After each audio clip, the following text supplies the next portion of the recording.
Let me set up this little presentation here. Oh, I want to drop. No, I'm not gonna drop a question link this time. Um, you'll just have to raise your hand or type it in the chat when it comes. Okay.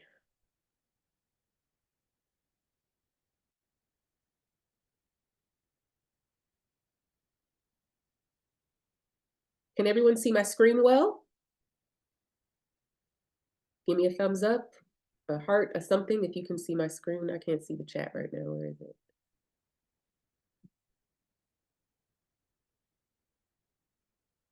Okay, great.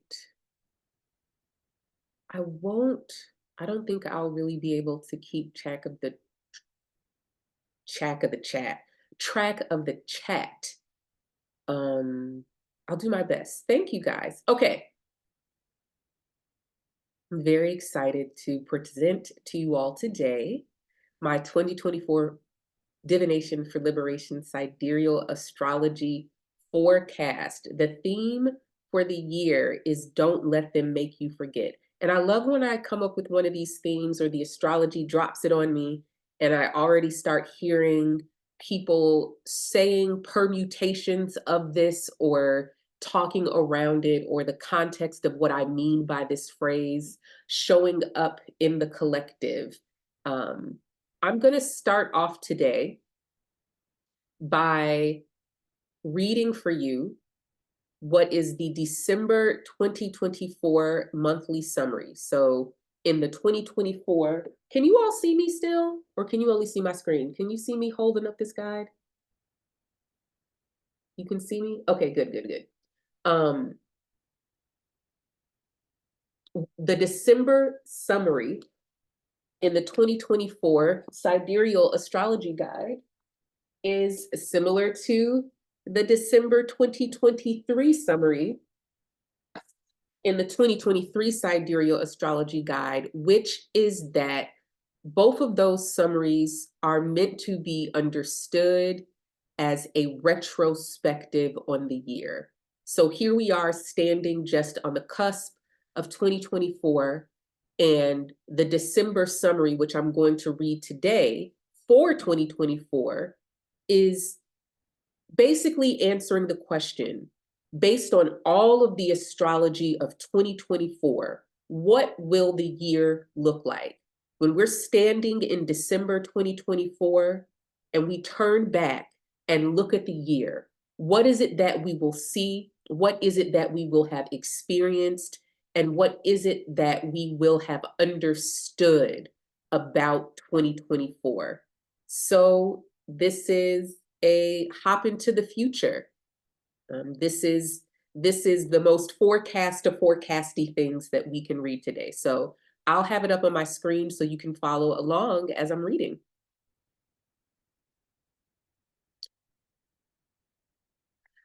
"2020 was the great sobering up. Just as the skies cleared, because of the sudden decrease in car and airplane traffic, so too did our awareness of the social contracts we were operating under. It's not that these contracts were broken. It's that for a moment, we were able to see them as they truly are. We no longer saw them as we idealized them and fantasized them to be." The lynching of George Floyd, may his soul rest in power, was a catalyst for social change unlike any other because of how undistracted many of us were. Those of us who had the power and resources to hide from SARS-CoV-2, the virus that causes COVID-19, were situated outside the grinding wheel of industry at that time. We weren't spending 2 to 4 hours commuting to and from work. There were no weekends spent mindlessly consuming at restaurants and stores. We could stare directly, without looking away, at the images of a racist murder executed by a representative of the state. We could see it for exactly what it was. What lies could we tell ourselves about the reality of our social contracts when the fragility of human survival was already laid bare? by the existential threat of a pandemic. Undoubtedly, we arrived at an unprecedented and nearly global emotional consensus then. SARS-CoV-2 was worthy of our fear and respect. That consensus changed how we moved and used our resources. We bore witness to the fact that change in the best interest of people can be immediate. Aid can be dispensed in the moment of distress. We can change everything suddenly and all at once. Don't let them make you forget. Remember, back in 2020, you felt fear and that fear was honored. Remember those moments when you were not safe and they protected you. Remember when you were hungry and they fed you. Remember when you were housing insecure and they secured your housing.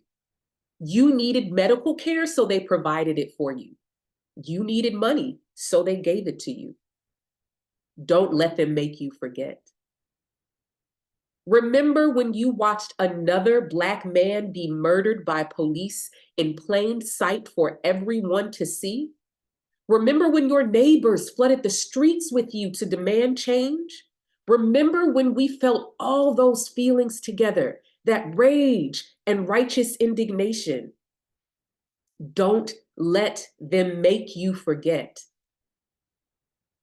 We are much like herd animals who follow each other off the cliff as we march forward, or into the den of danger as we fight for our lives. A sense other than sight and reasoning other than what is informed by our material conditions is often what drives our behavior as humans. The underlying motivation for almost all human behavior is belonging, because belonging equals survival in the safety of the group. Belonging and the desire for it is expressed by mimicking the behavior of those we are in proximity to, in conscious and unconscious ways. It's how we efficiently form judgments about who and what is safe and who and what is dangerous. Ultimately, sameness is safety and difference is dangerous. Even when sameness manifests like buffalo, following each other off the cliff to their death during a buffalo jump. Even when sameness is being in denial about the real threats to our safety. To instigate change, it takes a force or a threat bigger than the intractable conflicts over power and resources we find ourselves mired in. SARS-CoV-2 was that irresistible force of change at the start. While we've positioned ourselves and our cultural norms as immovable objects, we can only hold off the forces of change for so long. Many of us have become the standard bearers for change, leading the charge by refusing to forget, while we are all subject to weaponized disability and death by eugenics. The enforcement of normalcy and sameness through top-down, lateral, and intracommunal policing is meant to protect the group from disruptive forces that threaten our stability from the inside. That same policing makes us struggle to adapt to the unrelenting forces of change that come from the outside. The enforcement of sameness is not the problem. The problem is with the emotional consensus that is being enforced. What is the real threat? And how do we rally ourselves and our resources to confront it? We've done it before. Don't let them make you forget. Revolution is the act of imposing your internal distress on the environment so that it has a vested interest in your peace. Revolution is sharing the weight and burden of discomfort with others, rather than swallowing it down until it forms a cancerous tumor of shame and alienation in your gut. When did you lose your capacity to cry for help to a lie that says you can take care of yourself by yourself? When did you lose your humanity to self-disregard and an adaptation to your caregivers and society's disregard of you? When did you lose your longing for comfort to a neglect that has normalized suffering you don't deserve? When did you become so afraid of feeling? Your feelings are the instrument of change you wield with power and force. You've done it before. Revolution begins in the body. Freedom begins in the imagination. Liberation is what happens when we revolt and imagine together. Don't let them make you forget.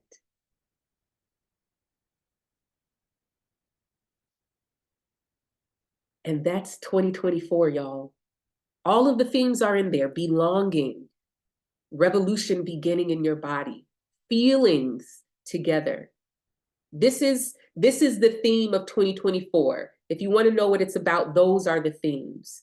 When we feel together, what are the things that we can do? What are the things that we can accomplish? What are the historical precedents we have for change that come because somehow all at once we got on the same page and we discern together what the real nature of threat is?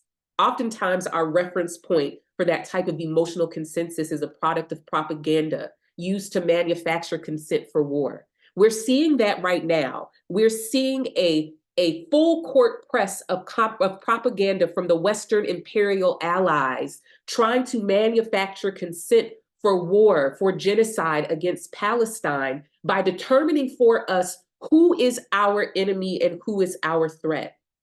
When I talk about decolonizing the survival instinct, I'm talking about our susceptibility to that type of propaganda because we have already somehow bought into the idea that some people are human and some people are not. And that even we are not human and fully qualified to receive the benefits of personhood if we don't conform to these expectations, if we don't comply with the policing that says if you don't perform gender or race or class this way, then you will be subject to alienation. Recently, a lot I've been talking about how the nature of humans is not to dominate, it is to belong. The nature of humans is not to dominate each other. These hierarchies of dominance are not in human nature. What is in human nature is to belong. And what colonizers do, what they have done, what they continue to do, is weaponize our need for belonging against us by fabricating hierarchies of dominance. So that's all I have to say about that. I'm going to move on to the next portion of this presentation today. So this is what we are going to be going over today in the 2024 forecast, Divination for Liberation, Sidereal Astrology. We've got 6 parts, technically 7 if you want to count the question and answer period. So the first part of this forecast will be examining tasks. If you are a student of the Divination for Liberation, Sidereal Astrology framework, you know that tasks is how we understand modes, cardinal, fixed, and mutable. And what modes or tasks really are is talking about the types of experiences that shape us, the types of experiences that give us the tools we need to survive. And so this year, as we're examining the pattern of tasks, we can understand that as what is the work to be done this year? That is going to be on a personal level, in your inner work. It is going to be on the interpersonal level, in your most intimate relationships. Is going to be on the communal level, the national level, and the global level. What is the work to be done? The second portion is the tools. So again, if you are a student of the Div for Lib Sidereal Astrology framework, you know that tools are how we understand elements. And tools are saying, what shall we use to get the work done? If we're looking at a natal chart, we can understand tools as what we have acquired, what we have developed, behaviors, traits, dispositions, habits that have worked really well in terms of survival. So when we look at our toolkit, to deal with conflict, to deal with fashioning an identity, to discover what our interest or what our talents are, what we have to offer to the community. We're going to look in tools, right? And tasks are really what we use them for. So on a big picture level, if we're looking at a national, global, or societal level, the tools are talking about what we're going to use, what we have available to us in order to get the work done. So we know that some years we have some tools available, and I'll show once we get to that slide, the comparison between 2023 and 2024, so you can kind of get some context for how 2023 is different from 2024, okay? The third portion, excuse me, is on planets. So planets represent people, relational experiences, and fundamental needs. Again, depending on how the planets are moving and the configurations that they make with each other, there will emerge kind of a dominant planet or a set of dominant planets which are defining the relational experiences that we're having, okay? And the people who are in focus, right? And we'll see some overlap between 2023 and 2024 again when I show that comparison. Number 4, talk about the eclipses, which I've talked about a lot, but it'll be nice to see it all here on the screen, looking ahead what the 2024 eclipses look like. And these are major cultural shifts, also manifesting at the personal level. So eclipses really help us to see what are the big cultural changes and shifts that are happening, and also how do those cultural shifts show up in changes in my relationships with other and myself on the communal level, et cetera, et cetera, et cetera. Okay. Number 5 is the timeline. So many of you have seen this before. If you came to the December 2023 Sidereal Astrology Guide Study Group, I did show the timeline, but we'll be looking at it today. If I have time, I'll pull up the one from 2023 so we can see what the difference between those is. But the timeline is a visual depiction of the time when each sign will be active. So we'll see signs, we'll see months, and we'll see these colored bars representing over the course of the year when these signs are occupied by transits. And finally, quarters. We'll overview the year in 3-month periods. We'll look and see how the Mercury retrogrades are moving and just where everything is situated and kind of pulling down into a more concrete time-based conversation, all of the themes we talked about before, including the tasks, tools, planets, and eclipses. All right, so let's get this show on the road. All right, so here is our first section on the task. What is the work to be done? What is it that we're doing? Okay, so I want to draw your attention. I'm gonna actually literally draw over here to the left side of the screen. Let's make that like this, make this like this. There we go.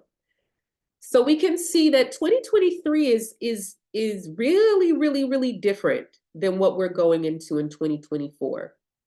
2023 was cardinal dominant. So the cardinal dominance was the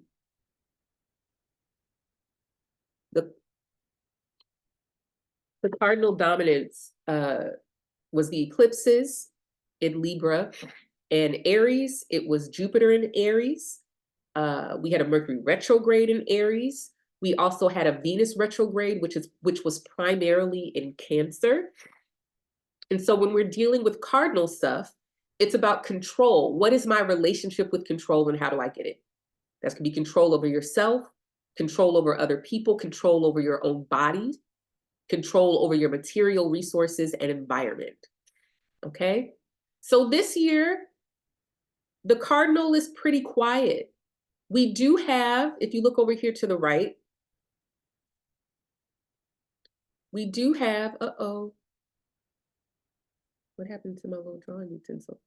We do have, the year starts off with Jupiter in Aries, and it'll be there until May 1st. We also have a Capricorn and Aries stellium. and both of those are in the earlier part of the year. Once we get to the latter part of the year, and it's really at the very end of the year, the last quarter, that's when we get a little bit more cardinal in, with Mars retrograde in Cancer. So we're leaving behind, this is kind of the transitional period leading up to May 1st, where we still have this cardinal energy. So what are the events in 2024 that were associated with cardinal? All of the labor organizing, all of the strikes. So you got SAG-AFTRA, you got the Writers Guild, you got the United Auto Workers, you got healthcare workers all over the country. You had Teamsters unions everywhere. You had teachers, you had adjunct faculty at universities, you had grad school unions and strikes. 2023, and that was actually one of my biggest predictions for 2023, that the planets were on the side of the workers, and if they could organize, they could get whatever they wanted. And particularly, I think the United Auto Workers was probably the best strike effort in terms of wielding labor power and being able to get corporations to comply, which is one of the cardinal keywords for Libra, which is where the South Node has been or was all in 2023, to comply with the demands of the workers. We'll see more cardinal activity into the first and second quarters of the year.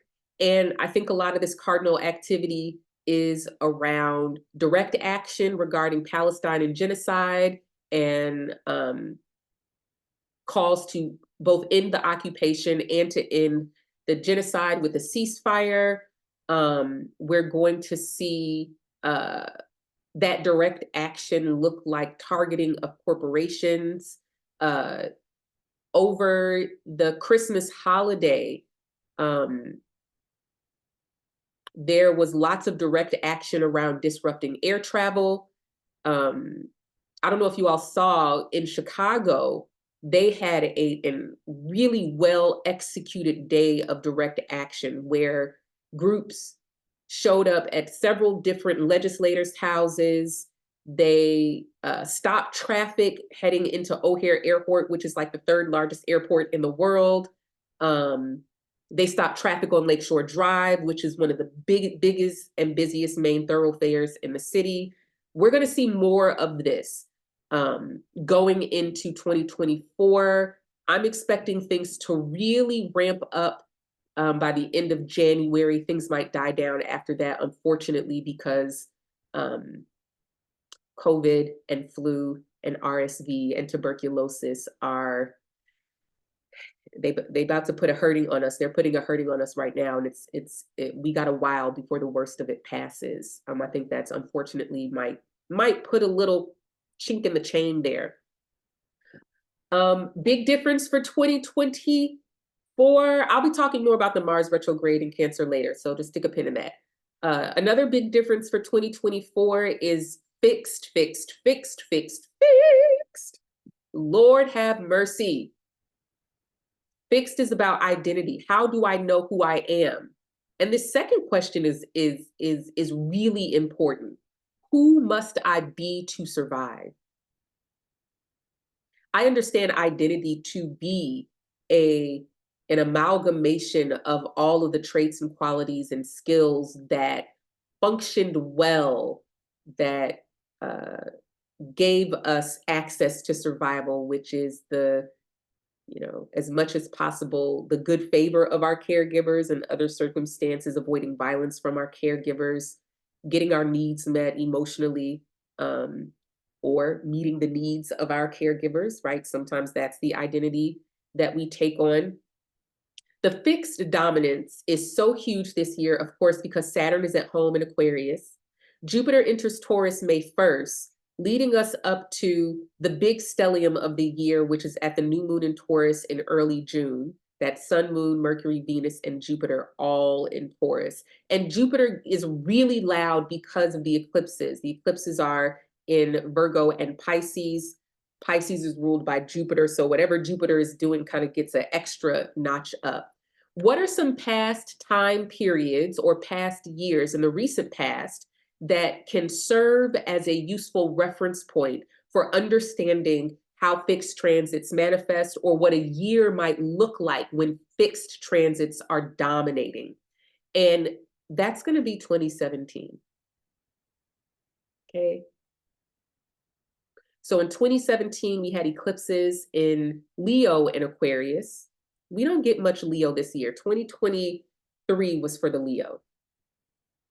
In 2020, 2016, I'm sorry, bleh, 2017, actually 2016 and 17 is fair, right? So let's go back to 2016. 2016, we had Mars retrograde in Scorpio while Saturn was in Scorpio. We had the beginning of fixed sign eclipses in Leo and Aquarius. And we also had Jupiter in Leo in 2016. So in terms of fixed, I feel like that's our strongest year that can reflect how the intensity of fixed transits this year. So you can think about for yourself what was going on for you in 2016, particularly around identity. And around identity is going to look like changes in your physical appearance or how you dress in order to more accurately appear as who you are or appear as who you must in order to survive. Fixed sign transits are going to manifest as managing your reputation or how you are perceived or known, right?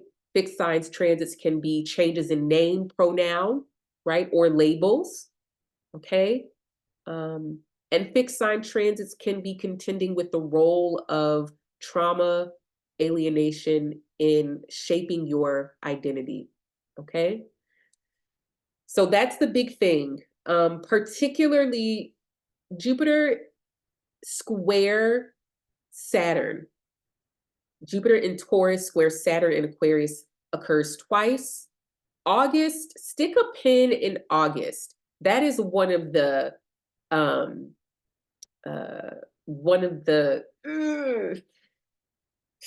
that's one of the months that got me like, because there's a lot going on. Unfortunately, fixed sign transits bring up things around policing, targeting of trans people, targeting of Black people, targeting of people for their religious affiliation, targeting, and I mean targeting with violence, right? Mars was retrograde in Taurus from August 2022. That transit did not complete Taurus until March of 2023. During that time, the online conversations about gender roles and dating was unbearable. But we must understand that roles like gender, like race, like class are like cookie molds, right? Or like Jello molds, in that they're very rigid. The more you kind of, quote, naturally conform, the easier it is for you to fit into it without harming or hurting yourself. The more you don't conform, the more you're going to hurt yourself or be hurt by others in your attempts to try to fit in. Remember in what I read earlier, I talked about belonging and manifesting as mimicking the people we're in proximity to, or understanding that there are a set of appearances and behaviors and ways of showing up in your person that are associated with different identities. And so we might, find ourselves really questioning these things this year. But all of that to say that Saturn square Jupiter is the thing that is connecting us back to 2020. It is the thing that is connecting us to the Mars retrograde of 2022 and 2023. And this is also, if you've heard me talking about the similarities between 2024 and 1965, this is also kind of a big part of why these years are so similar. And so we can understand 1965 as a year that really defined what we understand the 60s to be in terms of assassinations, in terms of the anti-war movement, in terms of the civil rights movement, the Voting Rights Act, lots of protesting, teach-ins, expansion of political consciousness and education, creation of organizations and groups to try to capitalize on the revolutionary tendencies that were arising spontaneously amongst groups of marginalized and oppressed people. And so these are some of the same things that we're going to see in 2024. Let's go on to the next one, mutable. So mutable was very, very quiet in 2023. It kicked up at the end of the year with the onset or the beginning of eclipses in Pisces and Virgo, which, as you can see over here to the right, they will continue in 2024, but we also get Pisces and Gemini stelliums. It's a lot of stelliums, y'all. Stelliums are when 3 or more planets occupy a sign at the same time. That really turns up the volume on the planet that is ruling that sign. The other thing is that the Mars retrograde that is also in Cancer is actually also in Gemini. So Mars will be in Gemini for quite a long time because it is moving slowly in preparation for retrograde. It will station retrograde in Cancer in December. So Mars will transit Gemini from, I want to say, August through November, like a good 3 months. Mars at its normal pace only spends about 6 weeks in the sign, okay?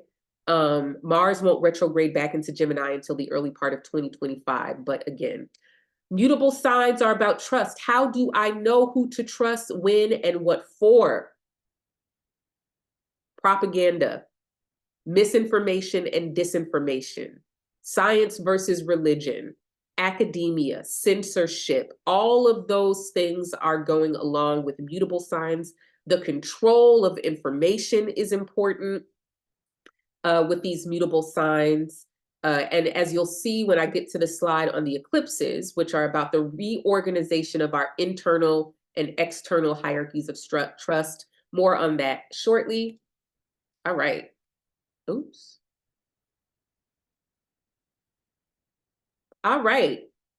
Tools. What shall we use to get the work done? So let's go back real quick. The work is identity. That's the work. That is the main work this year. Now, again, the early part of the year, we're still in cardinal territory, but that will drop off like almost immediately once we hit May 1st when Jupiter leaves Aries. Okay, I feel like Mercury might linger in Aries because of the Mercury retrograde. No, it won't. It'll linger in Pisces. Oh, no, no, no, no. It'll be behind the curve.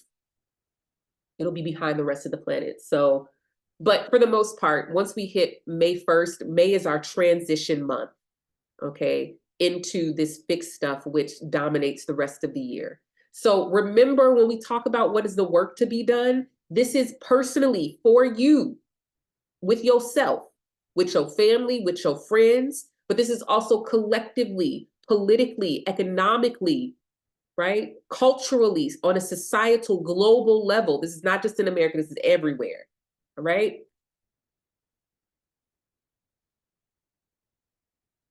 So the tools that we are using to do this work around identity and trust, okay? So if you look over here to the left, fire and air were our dominant tools. And it's like the total opposite this year. Water and earth, okay? So real quickly, water is so strong because of Pisces eclipses. Mercury retrogrades are all in water signs, every single one of them. Mars retrograde in Cancer. So Mars at the end of the year is in Cancer. And the end of 2024's astrology is incredible in the most fascinating way, in that Jupiter and Saturn will be lining up for their second square at the same time as Mercury is retrograde in Scorpio. So they're all just grinding back and forth against each other. And Mars will be stationary retrograde in Cancer. So what the beginning of the year feels like and what the end of the year feels like are going to be worlds apart. The beginning and end of 2024 could not be more different from each other, because the fire, right, that we will experience in 2024 is at the start of the year. It's at the first 2 quarters of the year, and then that's it. Water, that's our boss. So water is our body and bodily functions. Students of Div for Lib know that in the wounds coping strategies and gifts kind of conceptual framework, right? Water is about feeling our bodies. It is about being affected by our bodies, and what we do with that data, what we do with the input of sensation and feeling, and how we judge it, how we respond to it. Do we feel it? Do we numb it? Right? The wound of water is to be disarmed. So understand, because we have so much water in focus this year, we know that on a personal level, in our inner work, we will be coming to terms with the ways in the past that we have the ways that we have been disarmed of our capacity to feel. When I say being disarmed, I mean that somehow the things aren't connecting, meaning we struggle to associate a feeling with a need, or physical sensation with the feeling, the physical sensation with the word, the physical sensation with what is the response to this. And we struggle with that. We're disarmed because nobody feels us. Now, this is normal on the pathway to emotional autonomy, but it can reach the level of trauma and real difficulty under capitalism, whiteness, and patriarchy, because capitalism thrives on emotional unavailability. Whiteness thrives on emotional dominance, and patriarchy thrives on emotional numbing, right? I mean, they all thrive on each other, right? But the point being that we come to terms with the ways that this has impacted us personally. And we also understand that we can observe the way that institutions of power are engaging with us with this language. We can understand what they're doing. We can understand that by not telling us the truth and withholding information, Pisces eclipses, is how they've disarmed us of our rightful need to have some fear, reverence, and respect for COVID, right? So withholding information, lying by omission, is a way to disarm people. If I don't tell you the whole truth, then you won't actually be able to form an accurate judgment about what you're encountering and what you're dealing with, right? This is also really important because in 2023, that was when water really started coming in. Prior to 2023, going back to 2022, 2021, and 2020, water really was not strong. We have to go back to 2019 when we had Mercury retrogrades in water signs, when we had some stelliums in water signs, for a reference point for what it means to have water dominating the year. We actually don't really have a recent reference point for that. Maybe we could go back to when Saturn was in Scorpio while there were eclipses in Virgo and Pisces. That would have been like 2015, right? So 2015 maybe is our most recent reference point for what it looks like experientially, right, to have this much water. The lack of fire is really, really important. So again, if you've really been a close follower of me and my work and the things I talk about, back in 2022, I talked a lot about how 2023 was our year to galvanize, build solidarity, and kind of put our foot all the way down on the gas. Because after 2023, the fire go bye-bye. And so we can see collectively what that looked like. It looked like lots of women embracing the entitlement to safety and protection, dignity and self-respect, by outing their abusers and telling the truth about what they experienced. We saw the fire in all of the work stoppages, strikes, and unionizing efforts. That's what fire looks like. I know a lot of my clients and just people I've observed in the public eye who have sidereal Libra placements, right? That fire really allowed Libra placements, or whatever your Libra house is, to be less self-editing, to be more risk-taking, to care less, or to take into consideration less the perceived opinions and judgments of other people, right? So that fire go bye-bye. I talk a lot about, in my work with clients, I talk a lot about catching an element, right? If you're missing a tool in your birth chart, or if we're having a series of transits of that tool, that's your moment to catch the element. So we got up until the spring of 2024 to catch the fire. And that is really to put your foot down on the gas and lean into the feeling of dissatisfaction. That is the feeling associated with the fire tool. Dissatisfaction is, I don't like this. This shouldn't be this way. It should be that way. So we see that with Sagittarius, with our political convictions, our religious convictions, our morals. We see that with Aries in terms of labor power, in terms of work, in terms of autonomy and self-governance. And we see that with Leo in terms of demanding respect, demanding dignified treatment, and not, participating in our own self-erasure and making ourselves visible, right? All of those things will be in short supply in 2024. Now the Earth, y'all. So if you remember, in the 2023 Sidereal Astrology Guide, I started the December monthly summary by saying, the most recent few years have had us mired in the muck of earth signs, separated from our will to demand and impact change. Earth back, baby.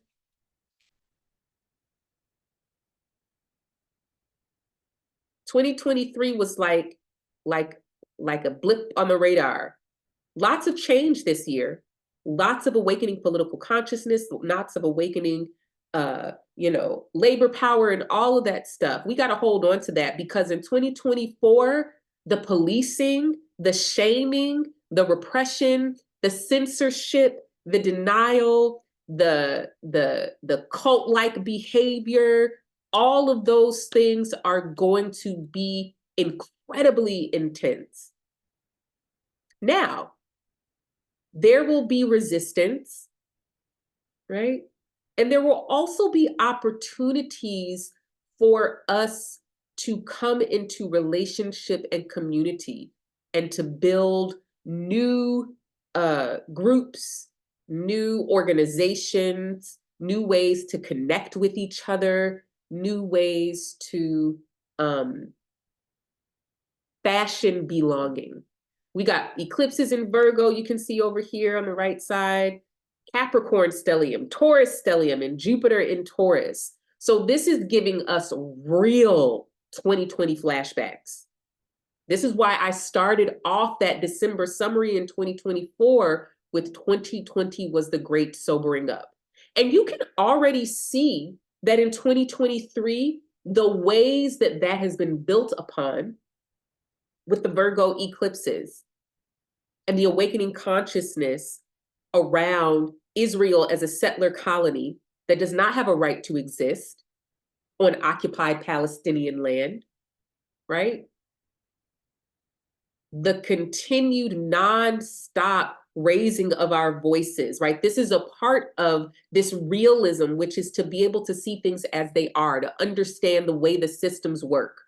Realism and entitlement work together very well, because realism is what allows us to say, oh, that's what capitalism is. That's what racism is. This is what's happening to trans people. This is what the Republicans are doing. This is what the imperial allies have conspired to do as international capitalism. We're able to see things as they are.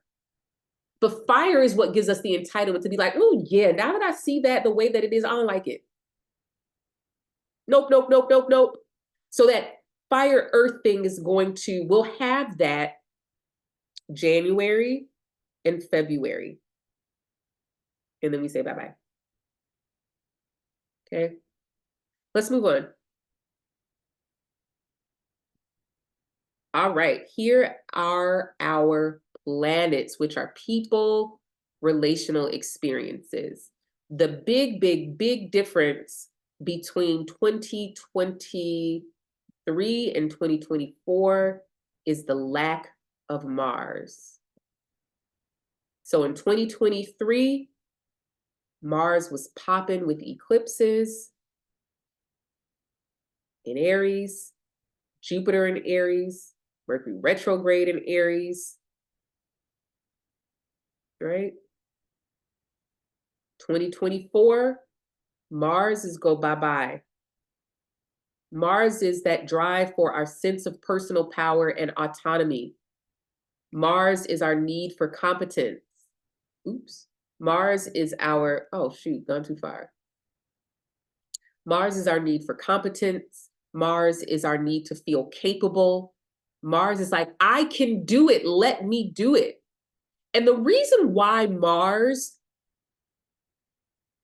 manifested the way that it did, or what we can how we can interpret the way that the Mars dominance of 2023 manifested, is to understand, and I wrote this note. See, I wrote notes so I wouldn't forget certain things that I really, really, really needed to say.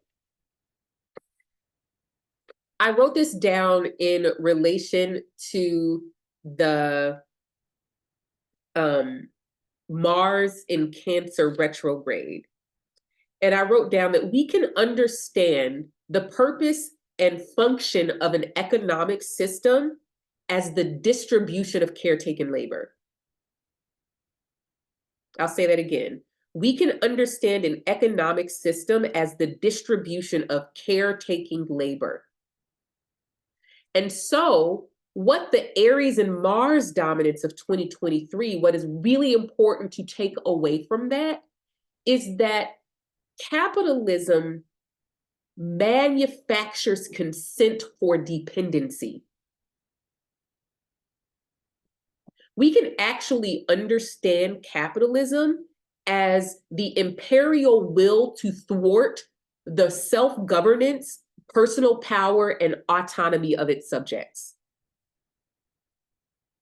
And so when we saw all of the Mars, we could understand that as the people seeking to thwart the will of imperial powers by reclaiming their autonomy, striving for a sense of personal power, and redefining autonomy for themselves.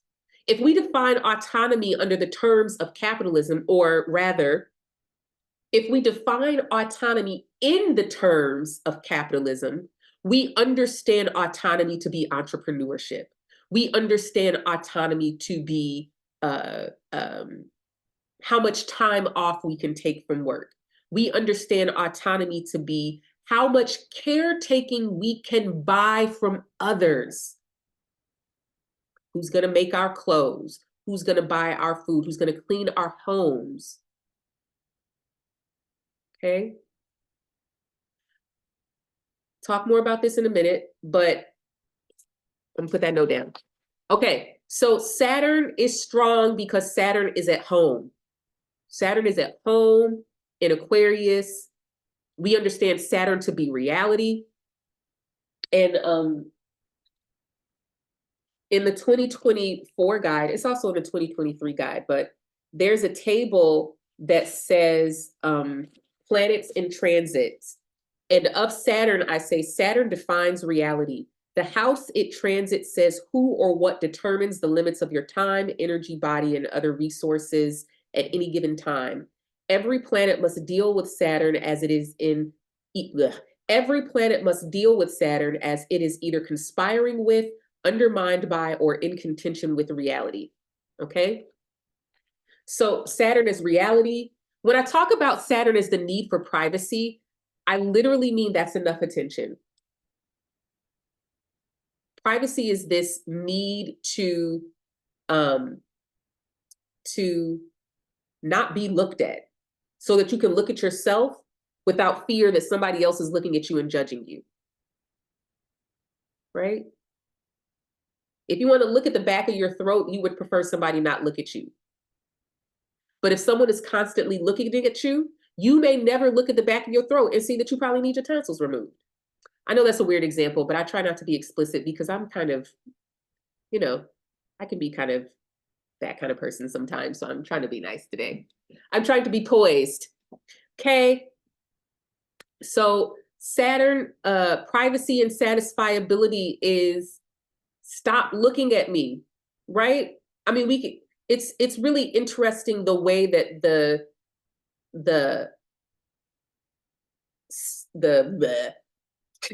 it's really interesting the way that humiliation rather, and invisibility play off of each other.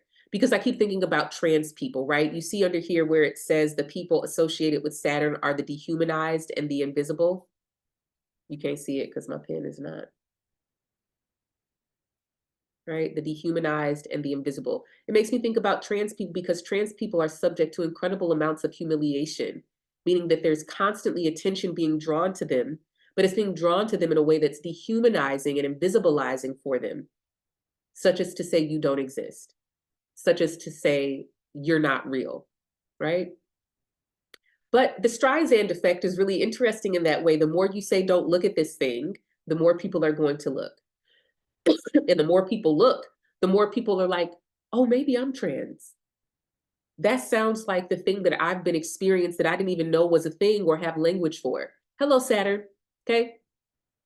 Venus, look at Venus Venus was so quiet. Now we did have a Venus retrograde, but Venus was in Leo and Cancer. So we didn't get the full unfiltered, unadulterated Venus. We got Venus filtered through the moon. And so the moon kind of took over. This year, we getting raw, uncut, straight, no chaser. Venus is connection, appearances. What does something look like it is? Who do I look like I am? Who do I want to look like I am? Belonging. I can't see my own screen here. And sameness. So some of these themes around Venus are police and policing and social norms. I'm also really interested in the structure or idea of a political party as a manifestation of Venus. I'm really interested in the Taurus stellium as well as Mars conjunct Jupiter in Taurus, both square Saturn and Aquarius in August of 2024, particularly around political parties. 2012, Jupiter was in Taurus, Venus was retrograde in Taurus, and the South Node was in Taurus, meaning that there were eclipses in Taurus. And that was an election year. That was the year that the Tea Party kind of had its moment of flexing its political will in an election year, right? So again, very, very, very interested in how the Taurus transits in 2024 manifest in terms of political parties, their configurations. Already we're seeing there's 2 states that have now denied Trump access to the ballot. I want to say Maine and Colorado. Did I get that right? Who? it's 2 states now that have said that Trump cannot be on the ballot. Now, obviously, people can still write him in. But yeah, very, very curious to see how that plays out. Okay. Finally, I probably could have gone a little bit heavier on the moon, but moon and Mercury kind of equal here. But I wanted to focus on the moon as body, embodiment, comfort, and safety, mothering pregnant people and people in need of care. Raise your hand if you're in need of care. Raise your hand if you're in need of care. That's everybody. That's everybody's in need of care. Ooh.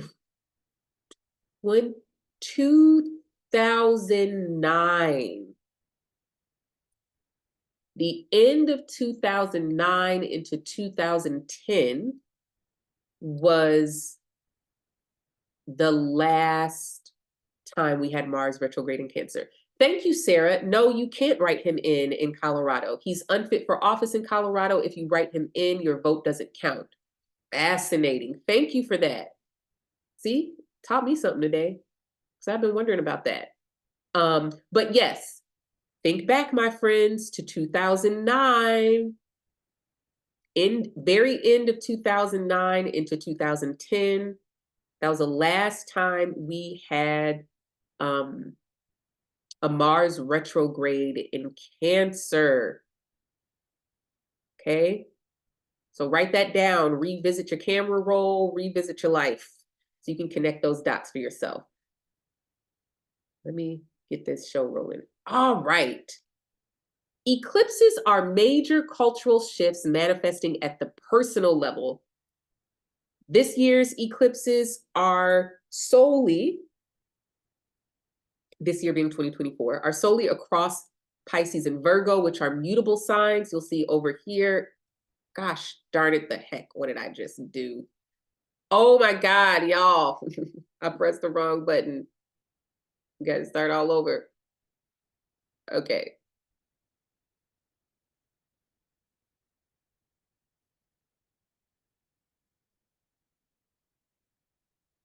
Okay, we back. Mutable signs. We are reorganizing our internal and external hierarchies of trust. For Pisces,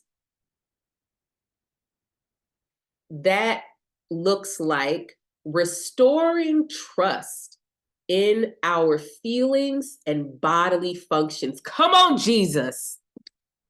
Come on, Lord. We need it, because if I hear one more person say not coded, we cannot have trust in our feelings and bodily functions if we are not felt, if we have no material correlation or response to validate and mirror that back to us. I cannot know I have COVID if the tests don't work well enough to detect it. You see how that works? See how the little Virgo Pisces works? Okay. Virgo is restoring trust in our ears and eyes, what we see and know. So we already had a big fat Virgo eclipse on October 14th. Right? 2023, we had that eclipse. I think I wrote in the guide for that, eliminating distrust. And it was, that will forever be one of the most fascinating shifts into a new eclipse series that I've witnessed in my lifetime, in how immediately the anti-propaganda conversation started, like overnight. Absolutely unreal to me. But it's because we are restoring trust in our ears and eyes, what we see and what we know. Because the way that propaganda works is that it seeks to disrupt your capacity to form judgments by telling you how to interpret what you feel, and how to interpret what you see, and how to interpret what you hear, how to interpret what you think you saw or what you think you know. Okay? These are the dates, the degrees, and the fill in the blanks for the 2024 eclipses that you can find in the 2024 Sidereal Astrology Guide, but I've gone ahead and put them here. April 8th is our first eclipse of the year. It's a new moon solar eclipse at 25 degrees Pisces. Funny thing about that degree is that is very, very close to where Mars stationed retrograde in Pisces in December, no, stationed direct in Pisces, excuse me, December 2020.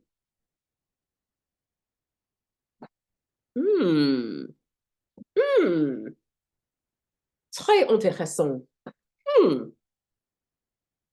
Very, very interesting. Okay. What happened to my captions? I can't see them. I don't know where they went. Okay. I did it again, y'all. I did it again. I pressed the wrong button.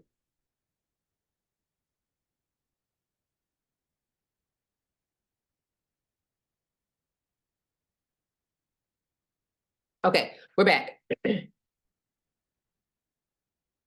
gonna stop touching stuff and stay focused. Okay, first eclipse, 25 degrees Pisces. I want to say it was 23 degrees Pisces, where Mars stationed direct in December of 2020. As a matter of fact, that Mars retrograde of 2020 from, I believe, 4 degrees Aries back to 2020, back to 23 degrees Pisces, that's pretty much the exact degrees of the first Mercury retrograde of 2024. So when I say so many ways, 2024 got us looking like deja vu. But the fill in the blank for that first eclipse of the year is debunking conspiracies. Come on, Jesus. Won't he will? Won't he do it? All up in my shondo. September 17th is our second eclipse in Pisces, but I'm going to jump down to this table. Oh, wait, I lied. Our first eclipse is March 21st. I should have put those in the other order. Lord help me. Okay, 25th of March is the first eclipse, 10 degrees Virgo. We actually had a full moon there, 10 degrees Pisces, back in September, end of September. Yeah, 2023. But that's how they go. The degrees kind of start to overlap for a period. Revealing the pattern, connecting what is seen, heard, and experienced. Oh, we about to make it make sense, y'all. We're about to make it make sense. I think this has a lot to do with COVID. This has a lot to do with propaganda seeking to manufacture consent for infecting each other with various viruses. Excuse me, I think that this has a lot to do with propaganda efforts by Israel, the United States, the UK, dehumanizing Palestinians, and again, manufacturing consent for genocide in Palestine. Okay, the second eclipse is April. The third eclipse, September 17th, is a full moon lunar eclipse at 15 degrees Pisces. Oh, I should tell you that this April 8th eclipse is a stellium. So it's a lot of friends there visiting Pisces. Try to be real interesting. You want to know more about that? Check out, is it April? What did I do with that guy? I think it's in April that I wrote that. It should be, if that's when the stellium is. Oh, yes, yes. Pisces is the pattern seeker. Okay? Revealing what's implied by appearances. So this is a Pisces eclipse ruled by Jupiter in Taurus. This is going to be really, really, really fascinating. It's really looking like 2024 is going to be the year where, you know, the rose-colored glasses get ripped off. Maybe the curtain will get pulled down and we'll see who the real Wizard of Oz is. Okay, our last eclipse, October 2nd, is a new moon solar eclipse at 15 degrees Virgo, and this fill in the blank is removing doubt. Reorganizing internal and external hierarchies of trust. Reorganizing internal hierarchies of trust have to do with whether we prioritize feelings and bodily functions, whether we prioritize what we see, what we hear from others, whether we prioritize what we have been taught, what we have been indoctrinated, or what we already understand. Which one of those do we prioritize? Do we prioritize existing bodies of knowledge that we already know, or new information? Right?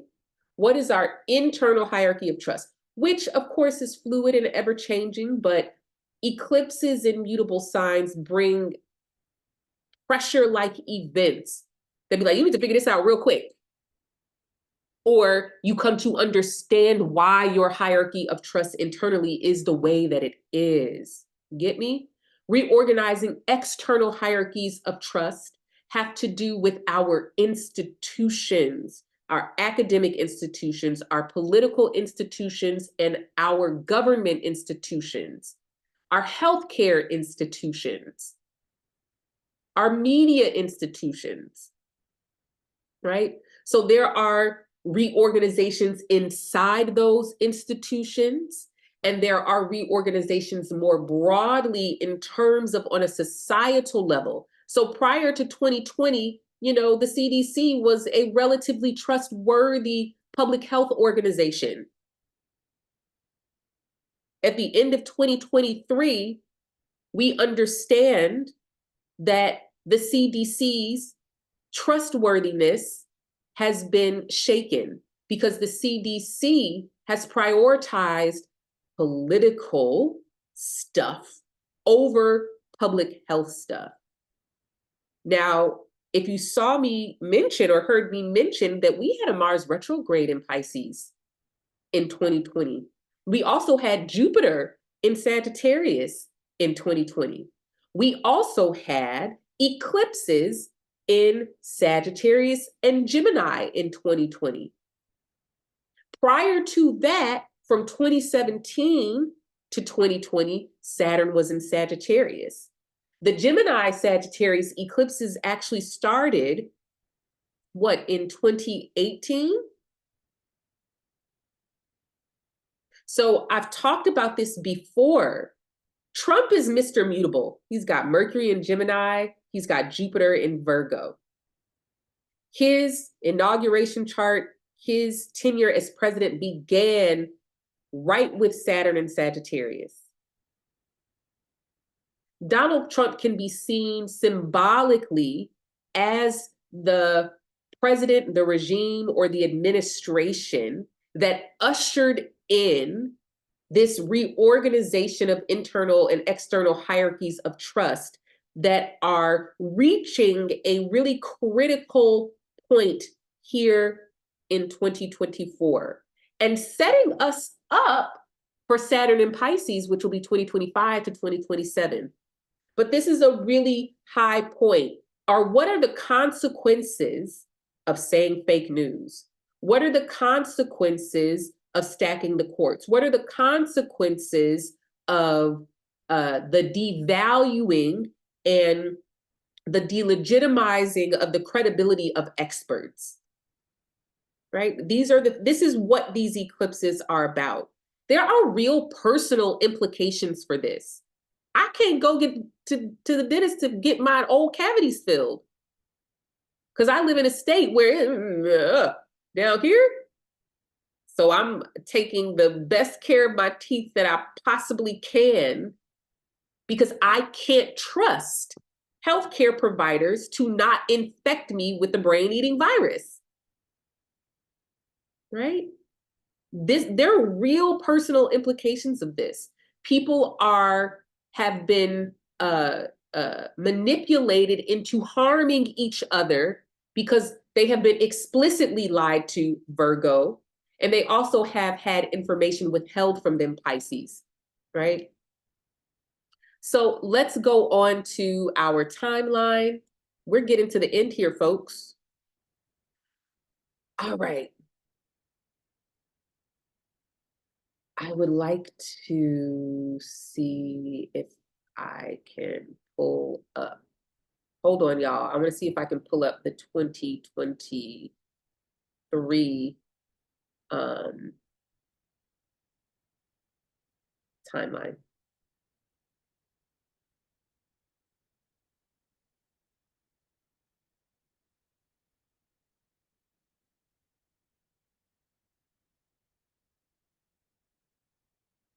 Okay. I'm gonna, hold on. Let me see if I can pull them up together.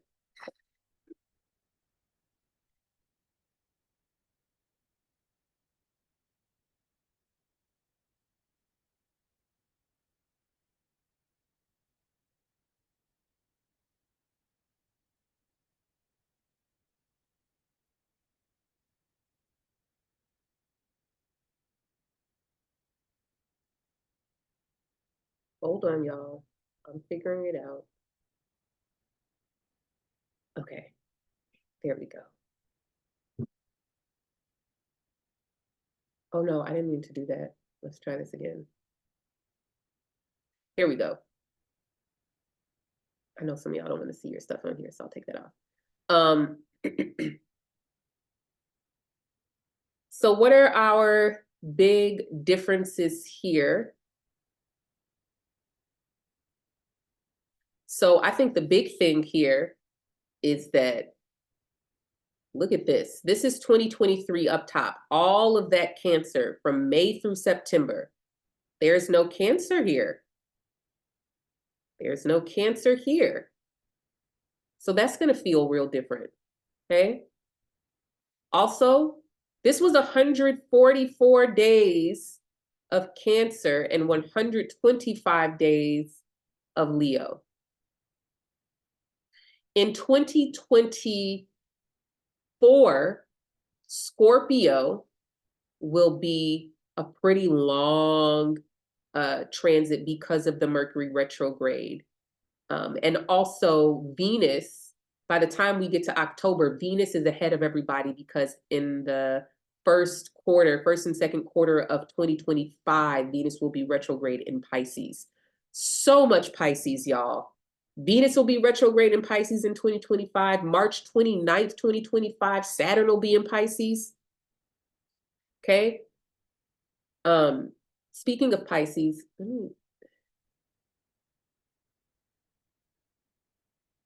this here in 2023, Pisces, this was Jupiter in Pisces through the very end of April. Okay. We only get this little short blip of Pisces. And then here we have an eclipse in September. Okay. The North Node will be in Pisces all year. So I didn't put that here because maybe I should have, but I feel like it would have lost some nuance.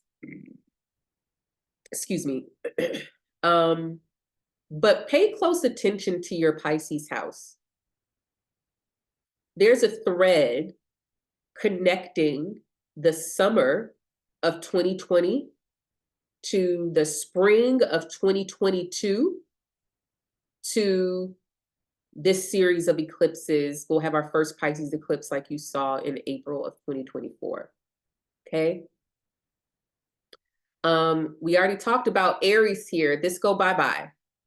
So when we come down to 2024, this is Jupiter in Aries, Mercury retrograde in Aries, Mars in Aries. So this is a lot of Aries. But it's not going to have the same weight as the Aries of 2023 because the North Node is no longer there. Okay? So this is like a trickle off, meaning that decreasing in intensity. And you see, by the time we get here, Taurus comes to the fore and Aries recedes. So Taurus is taking the place of Aries in 2024 in a lot of ways, okay? Other than that, we've got, everything else is pretty normal. One thing that's different is there's no Gemini here, but there's Gemini here because this is Mars in Gemini. Mars will be back in Gemini over here in January 2025. Okay? So if you have your PDF of the 2024 guide, and actually, I just got my shipping notification for the printed and bound 2024 guide. They're supposed to be here by the end of next week, which is several days sooner than I expected. So that's great. You can look at this timeline and really just get a sense of what you're going to be doing. So last year I did these horoscopes where I numbered each of these signs for to let you know which house. So like if you're Cancer rising, this is 1, 2, 3, so on and so forth.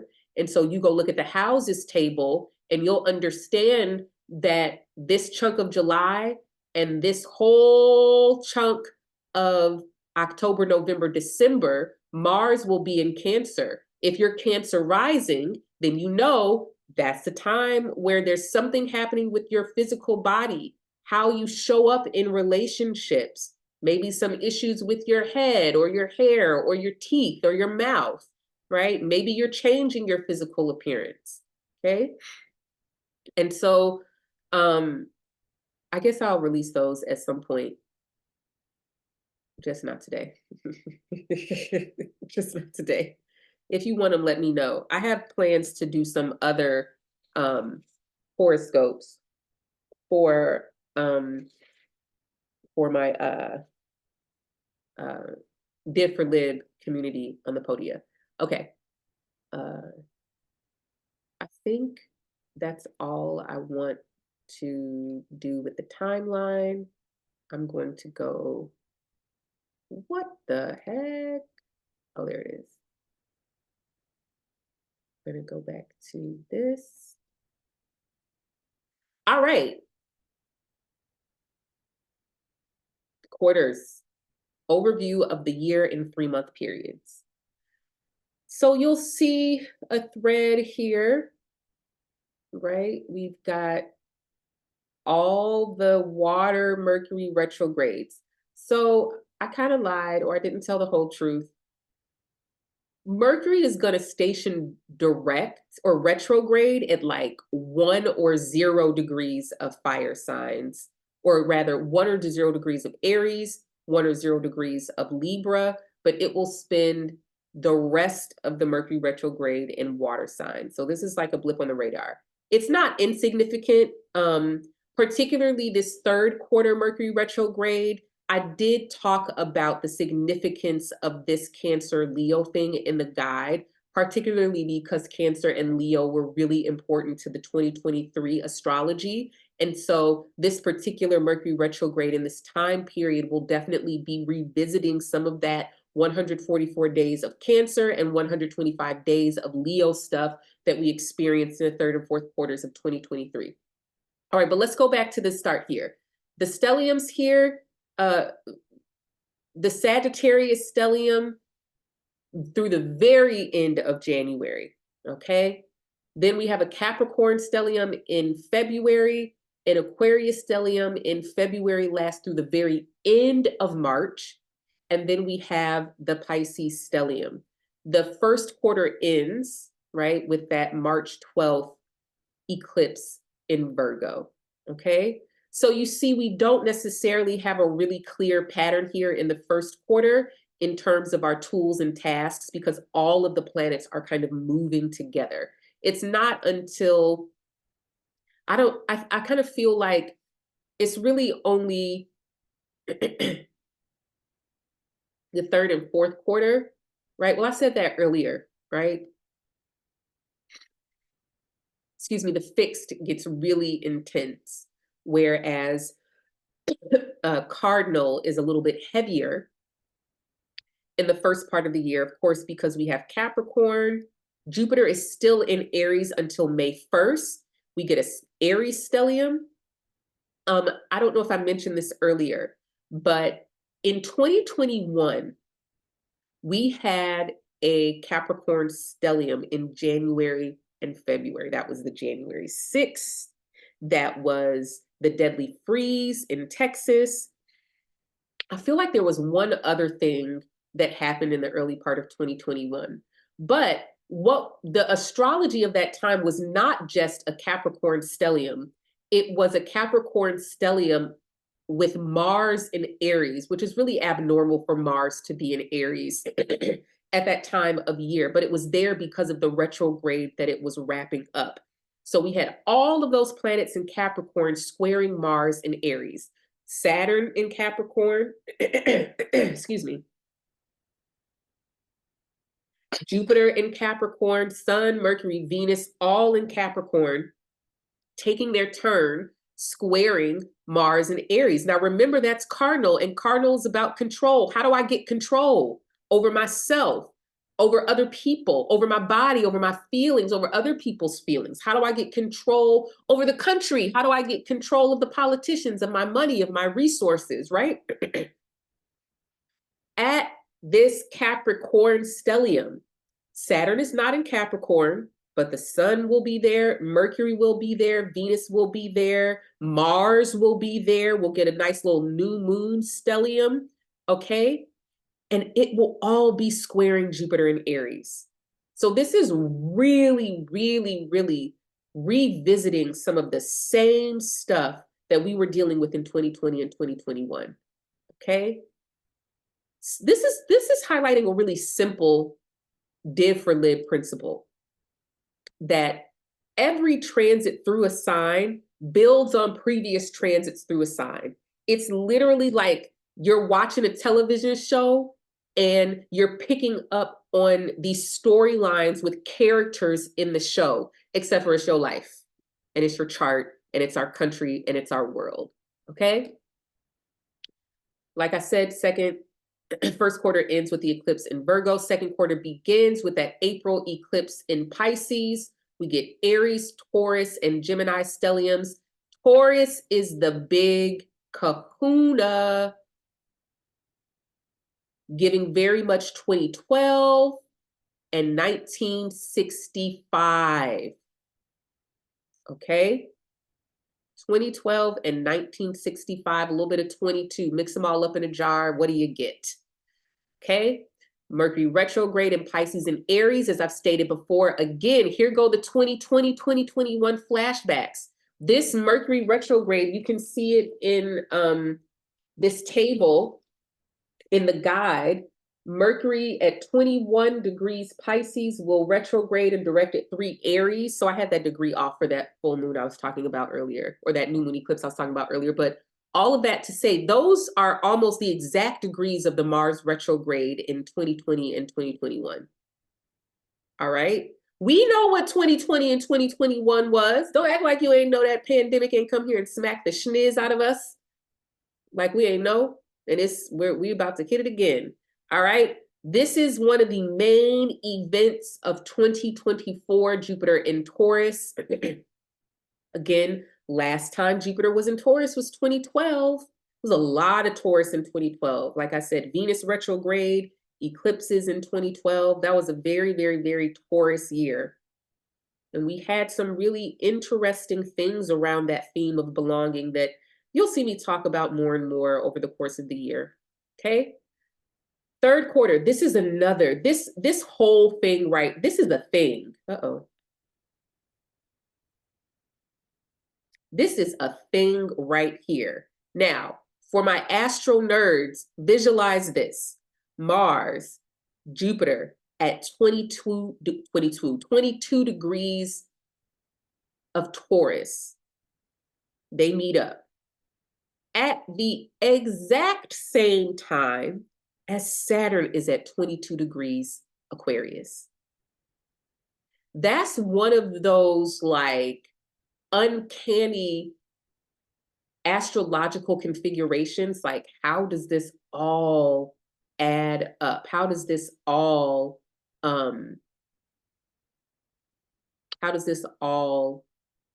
align at once? It's really, really uncanny for that to happen, okay? So this is a really big deal. Really, really, really big deal. When I talk about fixed dominance, this is what I'm talking about, because this is happening in October. So you know what else is happening? Leo transits. Poor little Scorpio. Scorpio go get its turn, but Scorpio is the only sign that's not occupied of the fixed signs in August during this little configuration here. Okay. I should have put these in a different order, but Mercury, what just happened? Mercury in Cancer, retrograde. So again, this Mercury retrograde is very close to the degrees of the Venus retrograde in 2023. It is really helpful to have these reference points because it does not require you to really understand the technicalities of the astrology.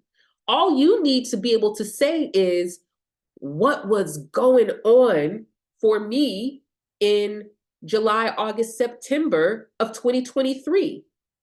This Mercury retrograde is going to amplify that in some capacity. What was going on for me May through June of 2012? The astrology of second quarter is going to be touching on it real heavy, right? Now, if you need some information or help, you can know your rising sign and look at the house tables and be like, oh, where is Cancer for me? What are the topics associated with Cancer for me? And that can help you figure it out, right? But that's why this is really helpful. Finally, we got our fourth quarter, okay? Fourth quarter is eclipse in Virgo. We got Mars in Gemini entering its retrograde shadow in November, 22 degrees Gemini.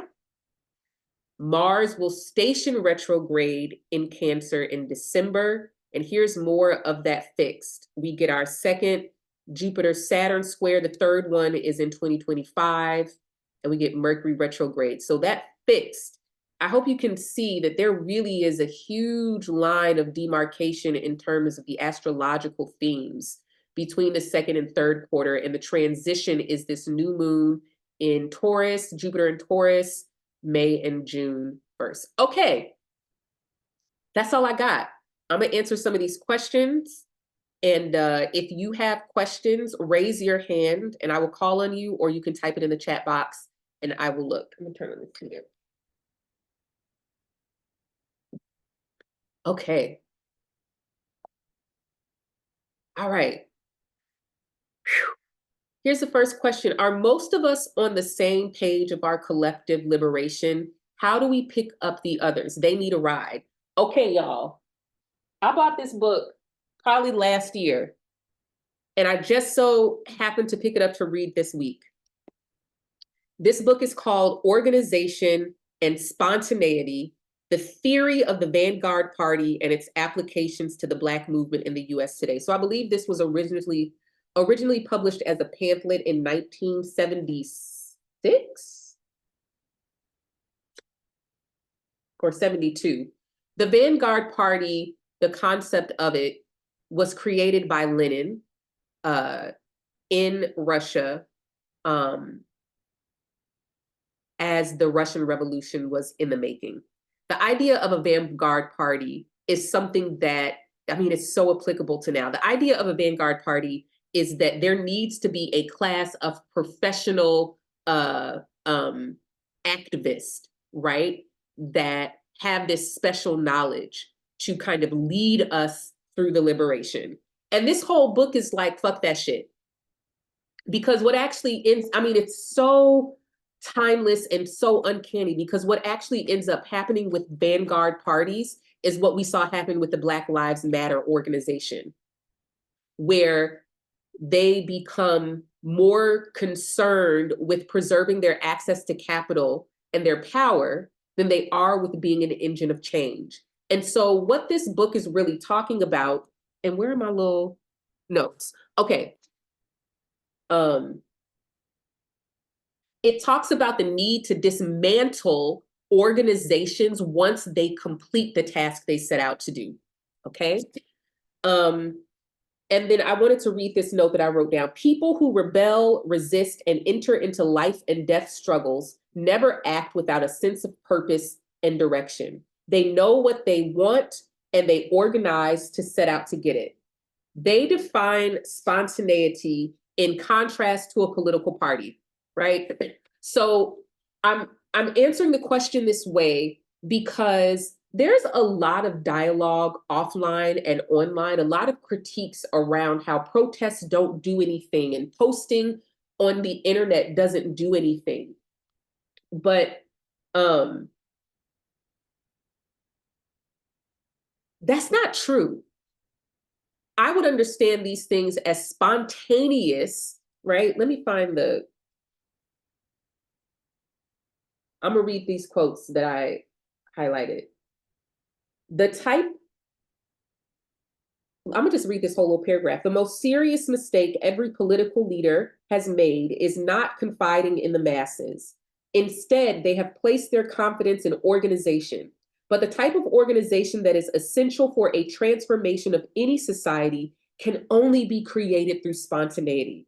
That is, the people at the point of production, meaning laborers, workers, the working class, and the exchange process are the only ones who can straighten out the mess created by the capitalist mode of productions. They are the only ones that can organize a new society. Spontaneity organizes. And there's one more quote here. On speaking about people who judge this type of spontaneity, they say people who reject spontaneity consciously or unconsciously participate in this suppression, which is carried out in its most violent form by the policing of the apparatus of the state. There was one more. Oh, this is the last one I wanted to read. The essential condition for a revolutionary constitution of society is the self-movement and creative political activity of the masses. In other words, spontaneity must be king. This was really important for me to personally read because I've always understood on an intuitive level that organizations were not the way, that these like nonprofit organizations who take money and all of this stuff is not the way. And this has given me the language to understand what it looks like to have revolution. It's also connecting some dots for me around why I'm always saying revolution begins in the body. Revolution beginning in the body is a call to reconnect with the spontaneous drive for survival that moves you to act in spontaneous ways in concert with other people who share the same feelings with you. I hope that makes sense. We pick up others for the ride. Yes, political education is really important. But I think particularly in 2024, this idea of being an agent of emotional influence is so important. People's biases are too strong. Their indoctrination is too strong to be impacted by new information, unfortunately. Now, there are some people who just don't know that they don't know. And for them, the intellectual political education is going to be really, really, really important. But for most people, to impact people on a broad scale, we have to emotionally impact them. We have to become better at propaganda than the capitalist. We have to use our art. We have to use our creativity. I know people want to have joy and they want to party and celebrate. And there are plenty of people making music and art for us to numb out and to escape. There are plenty of people, making music and art that are showing us an imaginative possibility of the future. But what is needed most in this moment is to figure out how to get people to feel the life and death stakes of our present circumstances. And you are not going to intellectually convince people that their lives are in danger.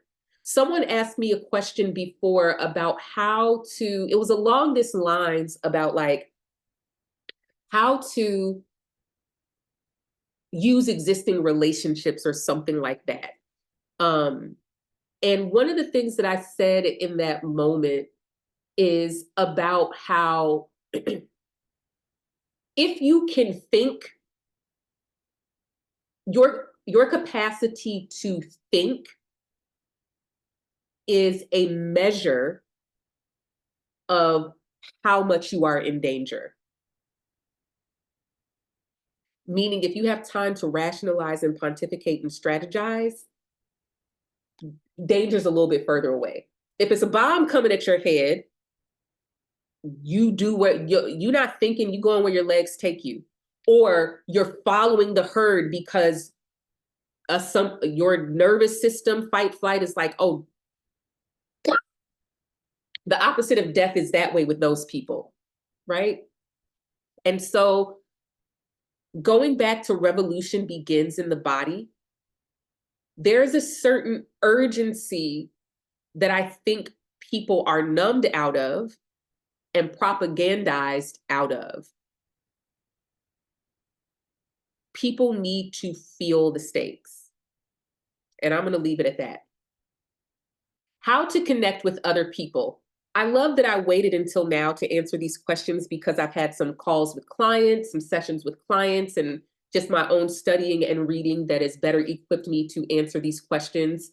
And this one in particular is really interesting to me because it makes me think of the square between Saturn in Aquarius and Jupiter in Taurus in 2024, particularly those of us who are COVID cautious, those of us who are COVID conscious, those of us who revere and respect COVID are mostly the people who are struggling to connect with other people, right? Because the people who share our respect for COVID often are not in our same locale. We're friends with them online and such.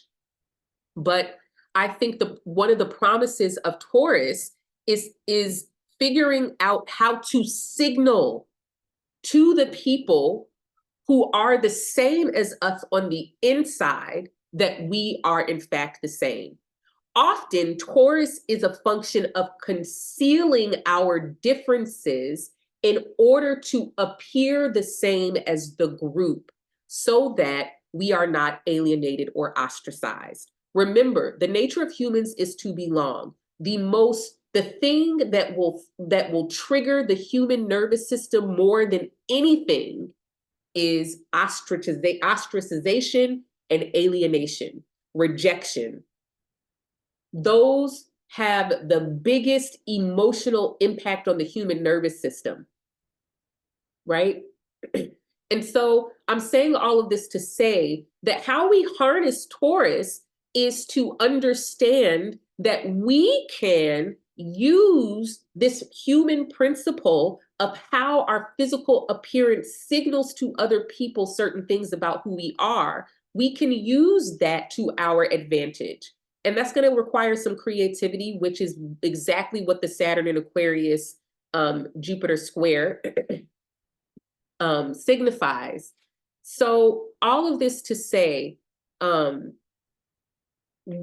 this is one of those things that you will feel in the moment. I can explain the concept to you, but you can only feel in the moment that feeling of like, where are the people that are the same as me? Because right now it's too much Scorpio. The Scorpio is like, I'm staying away from all these mofos who don't ask because they're dangerous to me, right? You see that? That lack of mask is a signal to me. I cannot trust you. You are not safe, right? But I think when the Taurus comes along, we get on the other side of that, right? And so I think with the Taurus stuff, will the masking thing come up again? Right? Remember the whole masking thing was around Taurus Scorpio eclipses in 2020, 2021. Venus retrograde in 2020, the whole masking thing, right? Because it was what who is this mask saying that I am? What are the assumptions people are making about my identity based on me wearing this mask, right? So is masking going to make a big comeback? I would love it to. I don't know. I think that in terms of change, this idea of spontaneity becomes really important because we're looking for a top-down mandate that can enforce masks on people, when what we really need is a bottom-up, spontaneous, people-led movement that convinces people to wear masks, right? So that's a way to connect with other people. Maybe you're passing out masks. There's all kind of mask blocks that have been started, all kind of COVID meetups and COVID cautious communities in different cities. Those are how it's up to us. We need to enforce the sameness. We need to convince the people. It's up to us. Let's move on to this question that's related, segue. What, if anything, changes with COVID in 2024? So I've kind of done a thread on this on Twitter, but I know Twitter's a joke right now. So one of the big things for COVID in 2024 is that it's not going away. Sorry. In terms of base, the element that is flowing freely and prominently when there are large waves of COVID, when COVID started, is water. Now,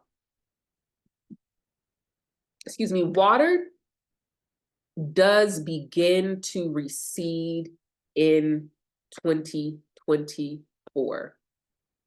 Water fully disappears in 2027, is that right? I gotta count. Let me use my app so that I'm not counting these years wrong. Okay, so 2024 is the Yang Wood dragon. There is water in the dragon, and the water in the dragon hits its high points in August of 2024 and December of 2024. Same stuff we've been dealing with, guys. Kids go back to school, holiday season, people go inside, less outdoor because it's getting cold, right? It's not seasonal. It's just, you know, that's the way it works, okay? In 2025, actually, there is no water. Hold on. Brain calculation real quick. What is this?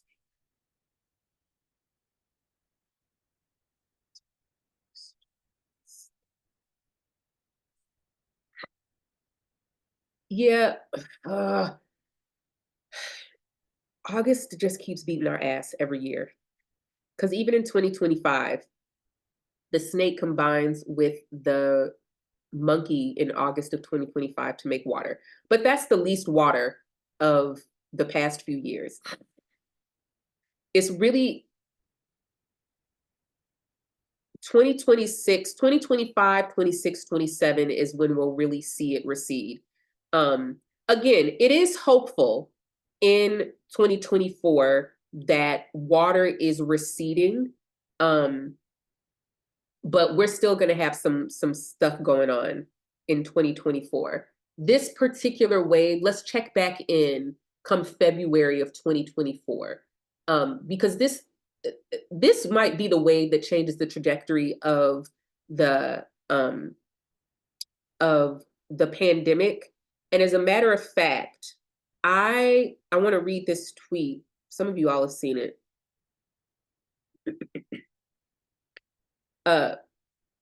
January of this year, I made my COVID predictions for 2023. And where is it? Oh, that was it right there. So this was January 1st. I see another COVID winter, which hits hardest November 2023, meaning that's when this wave was ushered in with this JN.1 variant that has hospitals in Italy looking like April and March of 2020, if you didn't know. I expect something to happen this year that shifts the trajectory. Unfortunately, it may be a new pathogen that takes advantage of damaged immune systems, similarly to monkeypox last year. So we got tuberculosis tuberculosis outbreaks. We've got RSV again, we've got flu again, and then we've got COVID. Some people are getting COVID and flu at the same time, and that is not good. I also said that for what it's worth, I think that this will be the worst year of COVID infections, deaths, and disabilities. That should be clear given what's going on and what's happening in China alone, which was in January or earlier this year into last year, COVID zero policies ended. So all of that to say, if you haven't been following, most of y'all follow me, so y'all know, we are currently building up to the worst COVID wave since Omicron in 2021, 2022. There are some places that are already surpassed wastewater data or wastewater levels of COVID during the Omicron wave. There are already places that have surpassed that wave. So unfortunately, that prediction was right. Going into 2024, you know, maybe the receding of water and these other elements coming in like earth and more wood, you know, shit hits the fan, people realize what's really going on, and there's that. Let's answer this Baze question. Is fire a very present element in 2024? No, it is not at all. It is not at all. So fire is associated with the entertainment industry. It's associated with travel. It's associated with the feeling of happiness or joy. Fire is restaurants. Fire is concerts. All of the amusement parks, all of the fun stuff is fire. In 2020, we had a season change in Baze. We went into the winter season featuring metal. Complete absence of fire. Winter is the weakest time of year for fire, strongest time of year for water. And that's the way that happened.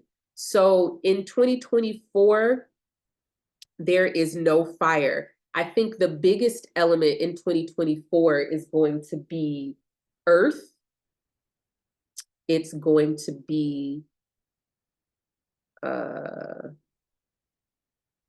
think in the chart for the year, it's actually metal and earth. Yeah, there's some wood that's relatively strong, but you know, it's getting a hurting put on it. So what that means practically is that those activities still aren't very safe, or they're safe with mitigations, or there are mitigations put in place that make it safer. But ultimately, fire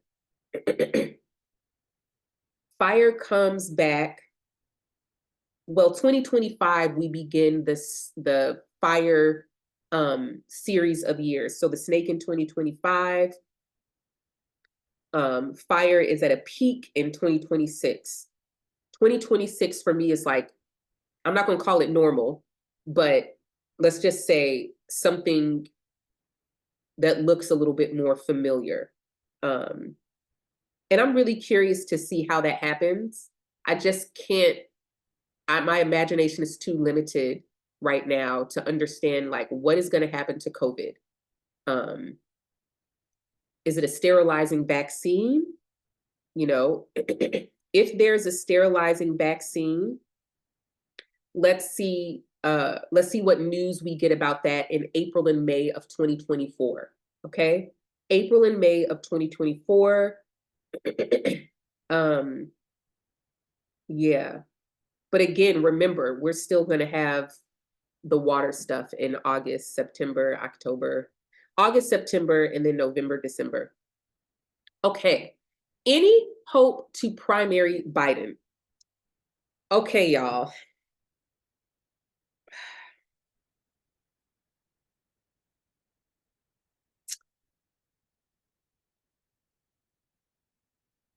I don't think that Biden's going to be on the ballot. Okay. There's a lot of possible reasons for that.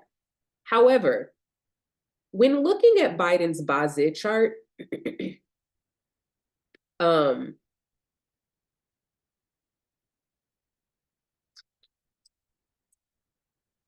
May, I mean, first of all, health-wise, 2024 is not looking great for your boy. I don't know if it's cancer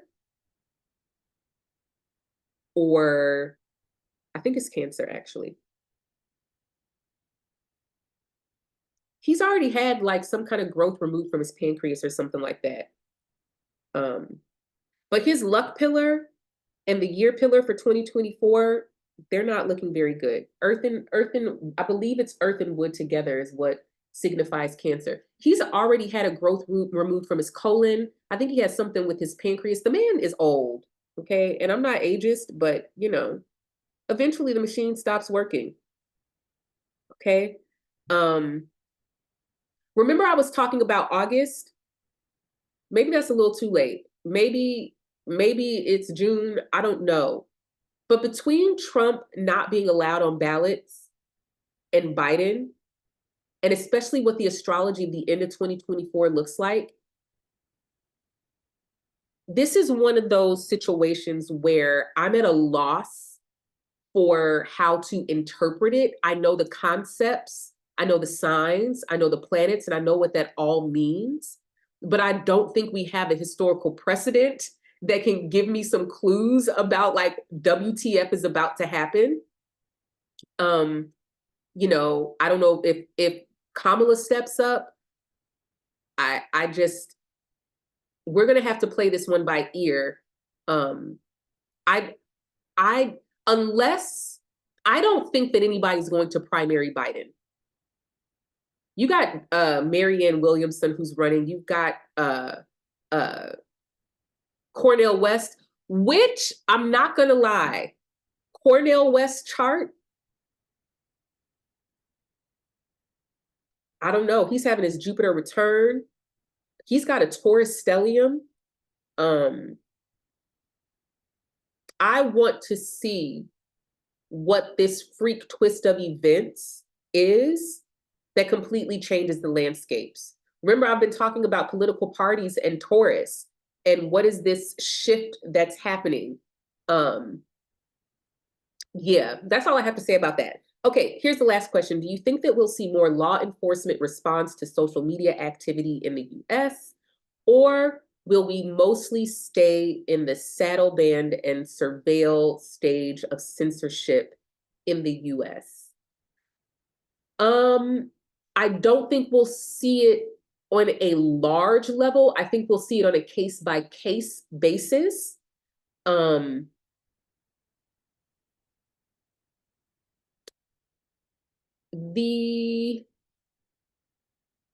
By the time we get to all this Taurus stuff, we'll be in a new Aries ingress. The Aries ingress in 2024 has Gemini rising with the moon in Gemini. And the third and the ninth houses are the houses that I look to for things about social media in the Aries ingress. The ninth house of the Aries ingress has Mars and Saturn in Aquarius. There's no Leo. Historically, Aquarius is actually often signifies progressive change. For example, the birth chart of a president is an indication of kind of what's going on in the country at the time of this person's administration or tenure as president. We have not had very many Aquarius presidents with Aquarius placements. I can only really think of one, and that was President Lincoln. During his tenure, Aries was rising, Aquarius, sorry, was rising in the Aries ingress several times. I have a post about this on my website. In my historical studies, whether it is the Nat Turner Rebellion, Nat Turner said that he had plans for this rebellion and he was waiting for a sign from God. He was having a sickness, and during this sickness, there was an eclipse, and that was the sign to him from God that it was his moment to start this rebellion. Yes, the eclipse was in Aquarius, right? Anytime in history where we are seeing major public racial clashes and uprisings and repression, there are oppositions between Leo and Aquarius. So there is no Leo in 2024. So I'm trying to figure out if this, we'll be there together with this Aquarius stellium that includes a Mars-Saturn conjunction. And that conjunction don't even happen until April. But all of that to say, it's so hard for me to be optimistic because these people are monsters. But that is what Divination for Liberation is for. The astrology, it's going to be a lot of shit in 2024, but there's also,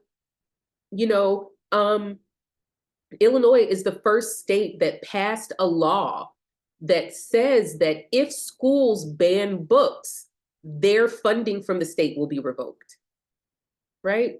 So there's precedent for things to be moving in quite a different direction here. We'll just have to wait and see. Okay, this is the end of my presentation. Thank you so much, everyone. Thank you so much. If you have questions, this is your moment to raise your hand.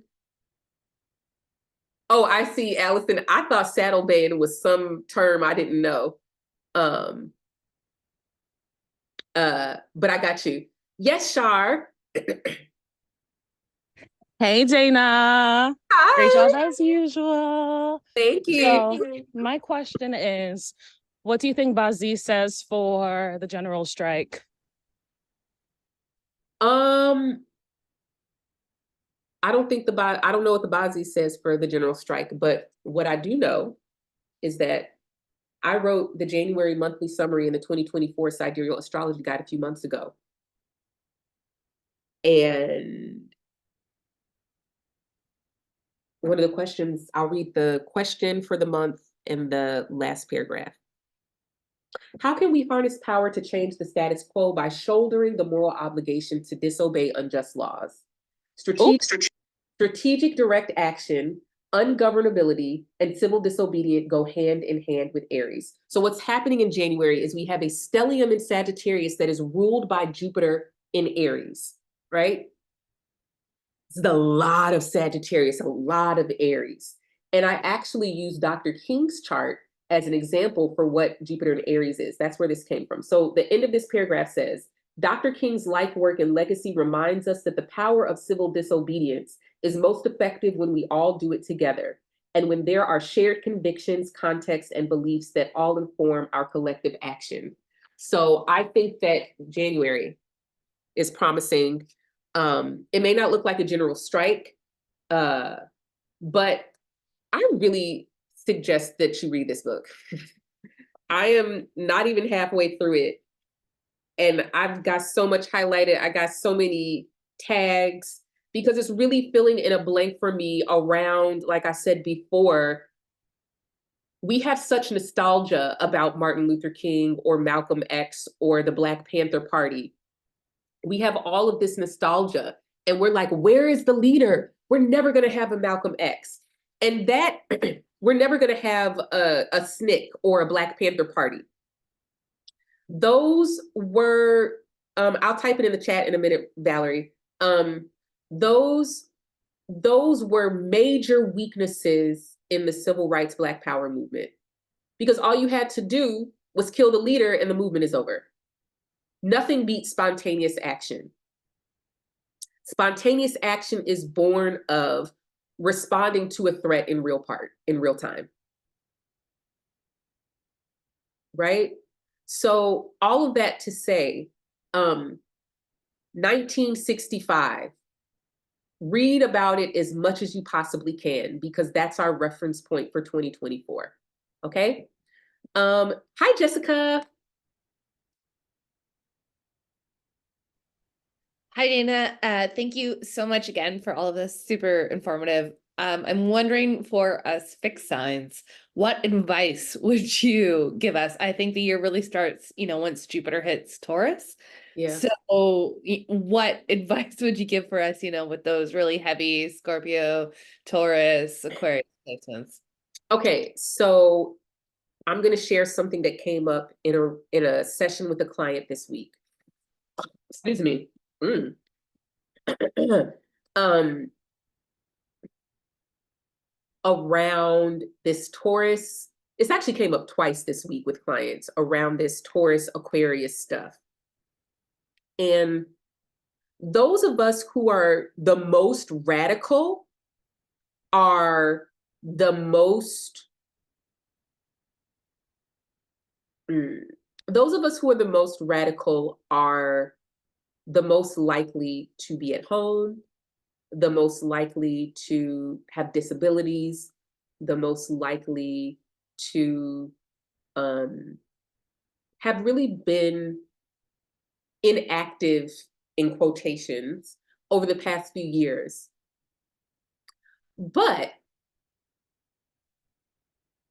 I'm bringing this up because there's a certain way that sincerity of your politics and authenticity, which is that fixed sign keyword, can immobilize us because our priority is performing sincerity so that we don't look like a hypocrite.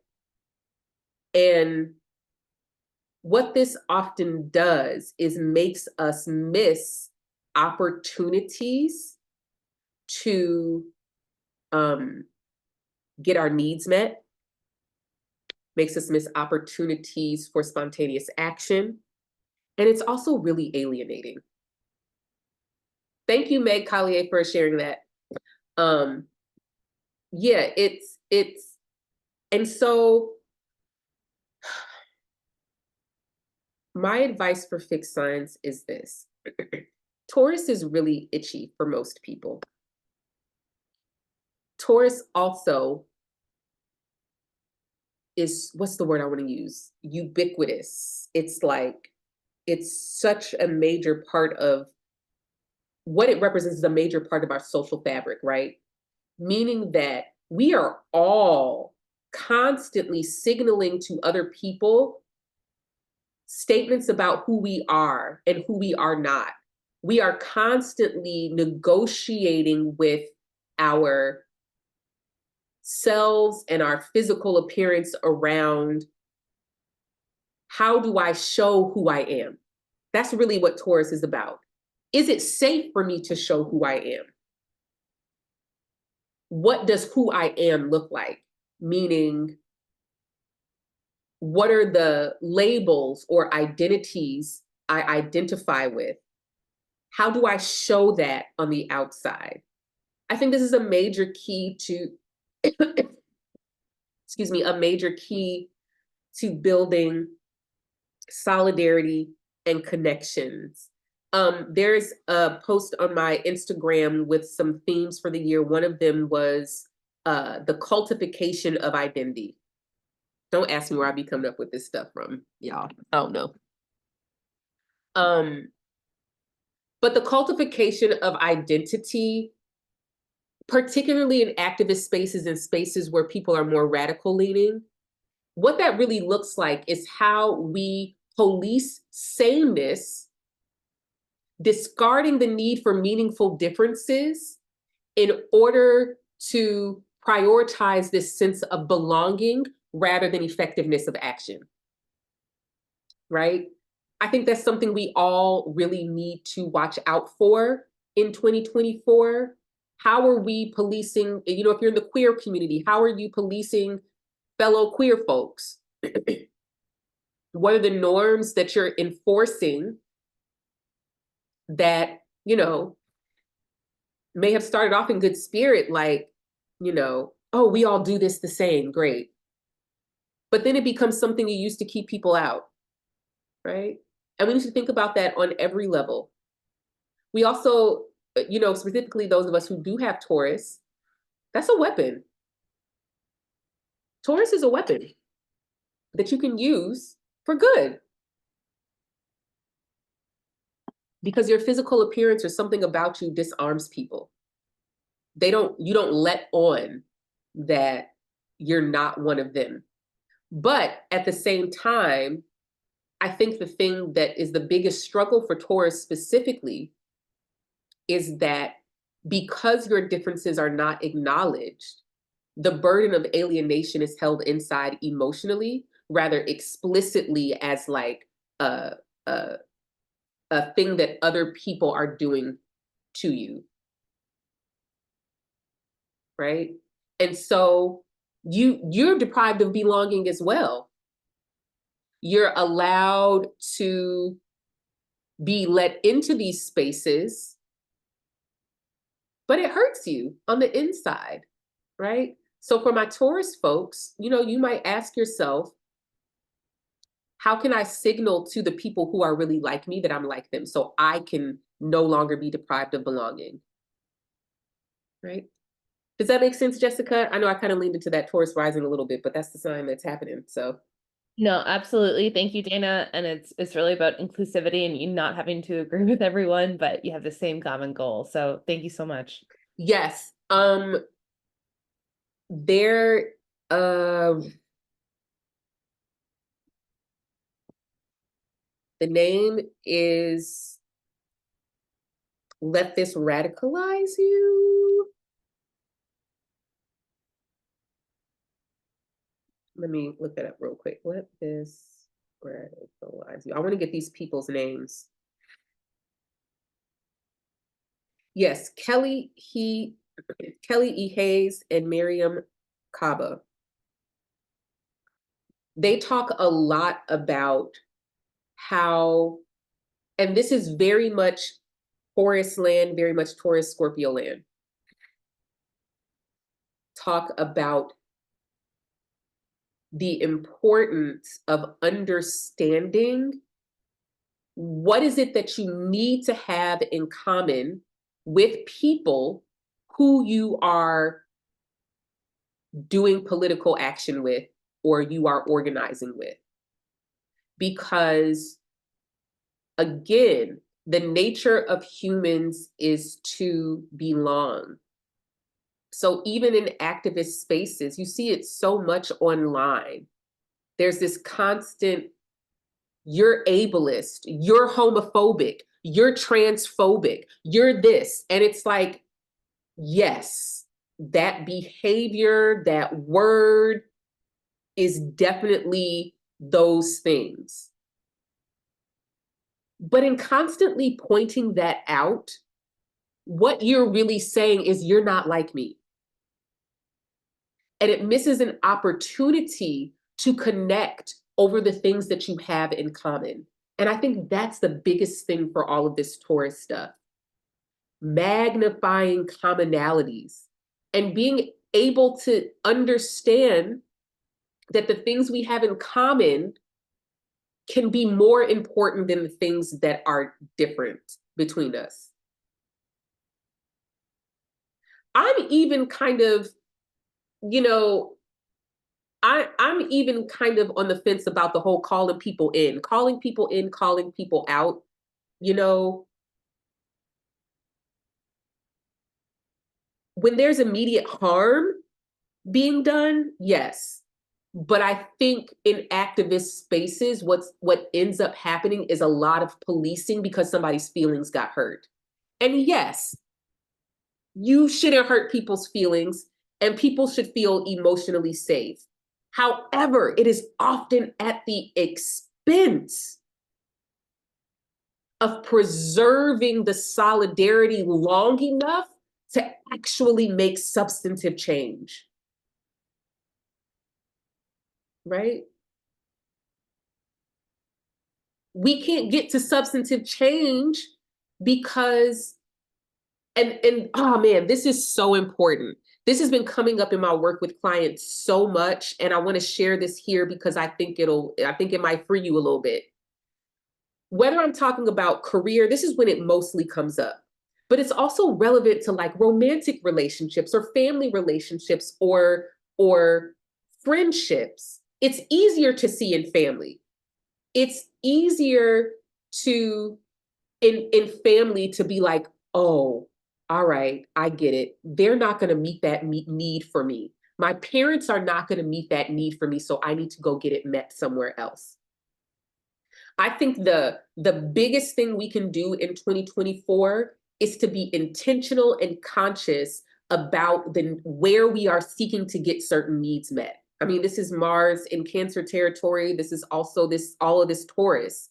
Where can we be more intentional about getting certain needs met? If I'm a part of any direct action, right, I do have an expectation that I won't be sexually assaulted. I do have an expectation that I won't be called the N-word or a bitch, right? But beyond that, like, let's get the job done, because we may not be friends. I may not be friends with people who I'm doing this direct action with. We may just be together long enough to get this done. Look at the capitalist. They're not friends. They have unbreakable solidarity because they have a commonality that they have magnified above all of their difference. This is what Taurus is calling us to do. What is the commonality that we need to magnify above all? And those things that we're different on are manifesting as needs that we cannot get met in this space or in this relationship. So let me pick up this need, take it over here. Where am I going to get it met? I may not get the need met of feeling good and happy in this space, but I may get the need met of, getting a stoplight put at the end of my corner because we did that together. Right? Unfortunately, capitalism is such that we are coerced into exchanging relationship for currency, meaning we value currency over relationship. Because remember, I talked about an economic system can be understood as how we distribute caretaking labor.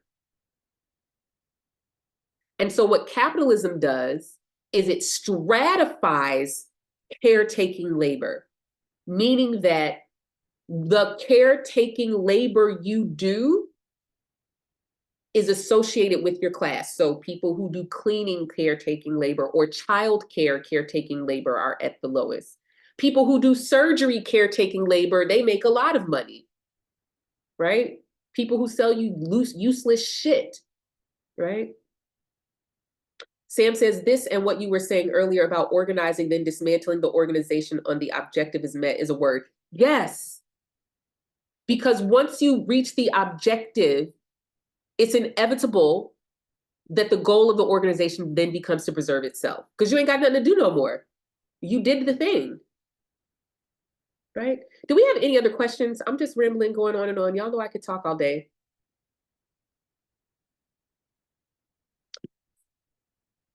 Yes, Benji, what's up?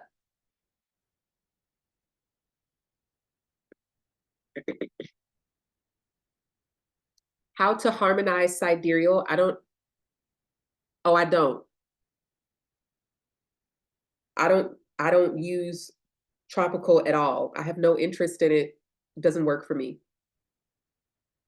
And I actually suggest you pick one and stick to it, whichever one that's going to be for you, because you're just going to confuse yourself. Unless you're a baby, you can't learn 2 languages at once, or unless you're like a polyglot. Well, welcome to the Sidereal Party, Divination for Liberation. Any other questions? Any other questions? I'm about ready to wrap it up. Yes, Adrian, what you got? You're welcome, Shar. You're welcome, Valerie.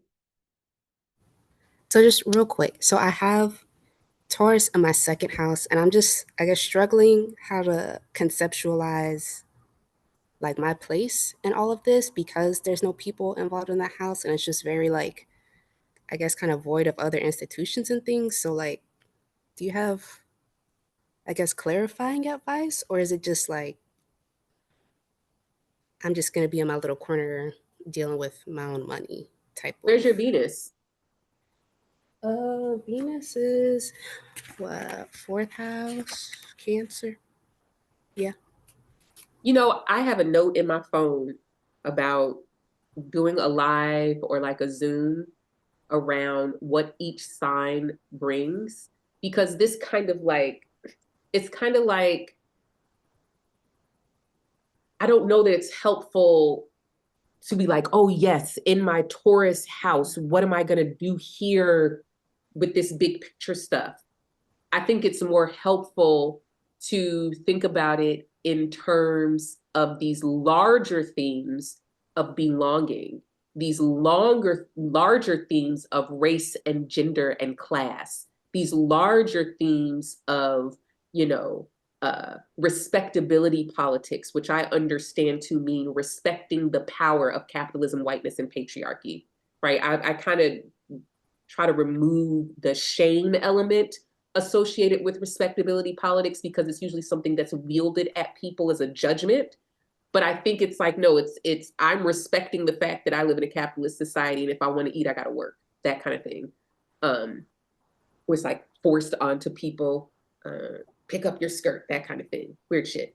But I'm saying all of that to say that I don't know that it's helpful to approach it in that way. I don't know that it's helpful to look into your birth chart with that type of myopathy. I think it's more helpful to think about, again, these broader themes. I will say that whenever we're dealing with Taurus, we are dealing with how have I been conditioned, or in what ways have I been conditioned to decenter myself emotionally so that I can be in proximity to these people, or so that I can avoid rejection, or so that I can avoid violence from my caregivers or from the police, right? In what ways have I had to focus on managing the threat or rage or violence or feelings of someone who has more power than me in order to survive, or in order to get something that I want, or in order to get my needs met? That's really how we should be thinking about Taurus, right? So for you, if you have Taurus in the second house, this is going to trickle down into your relationship with food. It's going to trickle down into your relationship with money. It's going to trickle down into, how it's probably not the case in your chart, unless maybe you have something in Capricorn, how these challenges manifested in thyroid issues, right? If you have something in Capricorn, maybe that might happen because it'll oppose your Venus. But I hope that makes sense. Does that make sense? Yeah, I just like, I don't want to take it, I guess, too literally in Yeah. translation, but also, yeah, I do struggle with how to bring in the individual aspect with the global Yeah. aspect of it. This was in my notes to say too. So I'm glad you asked this question. Oh shoot, what was I gonna say? What we're dealing with Taurus, and this is how it trickles down to the individual level. What we're dealing with Taurus is who has the emotional upper hand in my relationships? Whose feelings drive the direction of the relationship, right? Now, on a broader level, we know that we are all managing the feelings of whiteness. If whiteness's feelings are hurt, we better watch out. They're gonna call the police on us. They call the police on us. poor woman just got shot. She was victim of domestic abuse. Called the police. They walked in less than 3 seconds, shot her dead. Right? We know that in our families as children, it is often the parents who have the emotional upper hand, and they are whose feelings we have to manage. Right? If I am a woman, I'm constantly having to manage the feelings of men I encounter because they could go on a violent rampage at any moment. The person who has the least emotional intelligence, the person who has the least capacity to attune to themselves and others, that's the person who's going to run the relationship or the society emotionally. That's the person whose feelings and reactions are going to be managed and navigated by the rest of society, right? So if there's a trigger happy police officer, it's in my best interest to keep that police officer smiling. If I know that men like to harm women, right? Not like, but you know what I mean. It's in my best interest to keep that man smiling. That's Taurus right there. So for you, you can think about that in your relationships with money. Whether you have a partner, whether it's family, whoever it is, around money, whose feelings are running those relationships? That's how it's distilling down. I don't want you all to miss how the line that I said, when I said your feelings are a weapon you wield with power and force for change, meaning that change starts because your relationships changed on the individual level. When you stop upholding misogyny and patriarchy in your immediate relationships, you are participating in changing the social fabric of society. All of these millennials and Gen Zs who are going no contact with their parents, we're changing the fabric of society. All of the cisgender heterosexual women who are choosing to remain unmarried or childless or unpartnered rather than to subject themselves to patriarchal dominance with men who won't fix their shit. We are changing the fabric of society.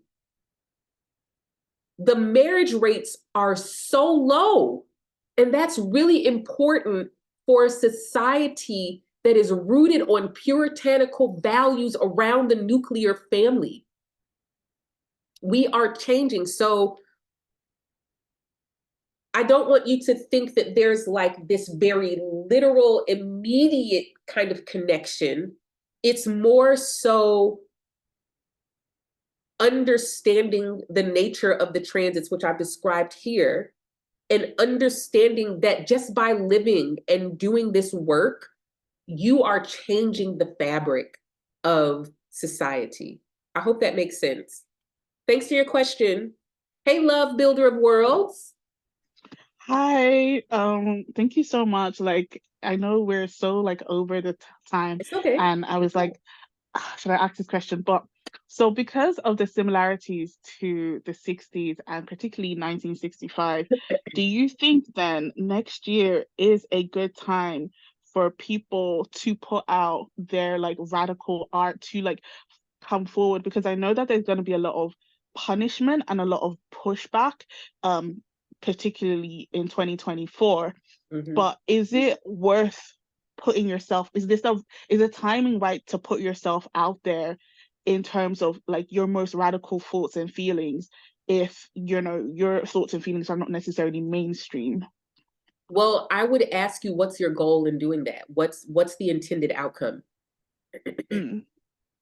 It's like it's like about letting other people know that they're not alone in their thoughts and feelings regarding the status quo and how like opposed we are to it, and just like I guess to alleviate what feels like a lot of gaslighting, particularly in terms of like COVID denial and like climate change and like war, and just being like, no, like we're here with you and we feel the same things. We just have not necessarily had the opportunity to speak up in the past. to affirm your reality, like matching our realities together to say, yeah, I see how nonsensical it is to be sending children to school to get reinfected with a deadly disease.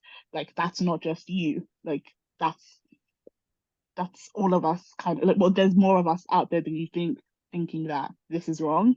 To affirm, to have my realities affirmed, and to affirm other people's realities. I love that. I have something I want to say, but I'm gonna ask you one more question. Why would you not do it? What would make you say I should not do this, or it's not right to do that?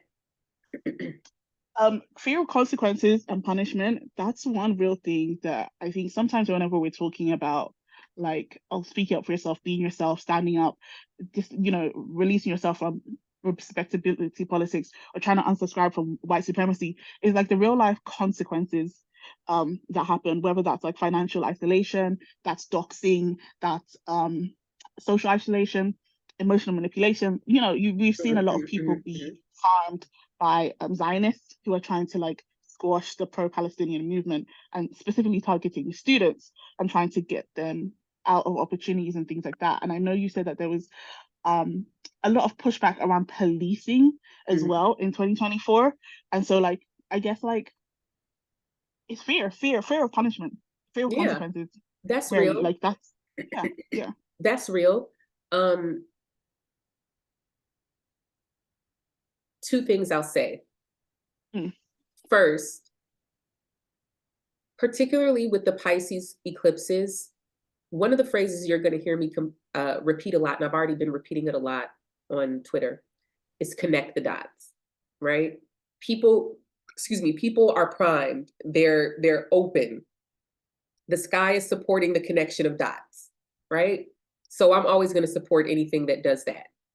But the other piece that I think is even more important is really understanding the nature of Taurus and how it is instructive on how to navigate these times. Taurus, there was the one slide where I had appearances, remember, for Venus this year. Taurus and Venus, right? Venus is two sides of the same coin. You have the Taurus side, you have the Libra side, right? The instructive aspect of Venus is understanding the art of seduction. It is understanding how to get the response that you want from people. Now, those of us who have fire, those of us who have Sagittarius, right? Those of us who have Aries or even Leo, we are not concerned with getting people to respond to us a certain way. We're more concerned with making an impact. And unless you have a balance, right, of some Venus, right? Then I ironically have no fire in my chart, in my birth chart. I have no fire at all. Yeah. So don't take this too literally. Focus on the principles. Focus on the principles, because I want to get this point out because it's more broad. The function then of Venus related transits has to do with understanding that the way that I get somebody to respond to me the way that I want them to means that I have to be seductive. Sometimes I can't go straight at it. Sometimes I can't say it directly, right? That's what art is, because there's a certain way that I know that if I say it or visualize it this way, I can make some feelings arise in you. But I also know that I can leave just enough room up for interpretation where you might decide it means something else, right? And so this really gets down to some kind of artist development type of stuff, some branding type of stuff. And when you are creating this art, when you are showing this art, how does the venue and the medium and the method, how is that a manifestation of who you are speaking to, right? When we really dig into the Venus side of things, especially the earth side. Remember in the slide, earth is realism. So realism is, I know how this shit works. I know how the police works. I know how capitalism works. I know how all of these systems work. That's the realism. And so when we harness that toward liberatory aims, it means that we're creating art and propaganda that's clever. We're figuring out ways to communicate directly to the people we want to hear us so that it is done strategically, avoiding punishment.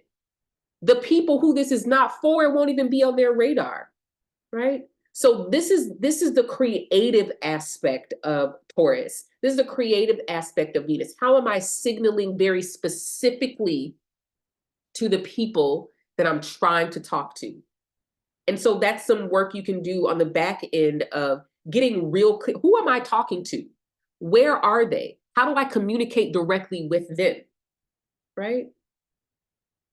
It's kind of like, here's a really good example of this. Whenever I say or type a sign on Twitter, here come, oh, she said Leo. They don't have no idea what Leo is. They ain't read what I said. They don't understand it. It went over their head. But I said the word Leo and, oh, right? So as a business person, as a content creator, I know all I have to do to get people's attention, to get the algorithm to boost my content, is to type the name of signs. Right? Because that's how people are. That right there is Taurus. How do I get you to respond to me? How do I get the police to respond to me the way that I want? Maybe I want them to ignore me. So this now is the other side, the Libra, the strategy, right? I hope that made sense. It did. Thank you so much. So informative. You're welcome. Appreciate it. Hey, Zodia, this will be the last question because I got to go eat. Hi, Oh, Dayna. Nat, I got you too, Nat. Okay, But okay. it's Zodia first. Oh, okay, great. Hey, everyone. Thank you so much, Dayna. This has been like super, super amazing. So I'm gonna try to keep it brief because I feel like the two main things my notes are like struggling to synthesize are around this discernment versus like needs being met. So Okay. I guess the question is more so like I wrote down like when you talked about Taurus, some of the assumptions that we can make around if we have common goals with a person. um you know like something that came up in my mind is like, okay, what common goals do I have, for example, with my immediate family? Like, and trying to understand, like, is that truly a shared goal that I have, or is it an assumption that I make because they're my family? I would assume that we want to protect the children, or just something like that.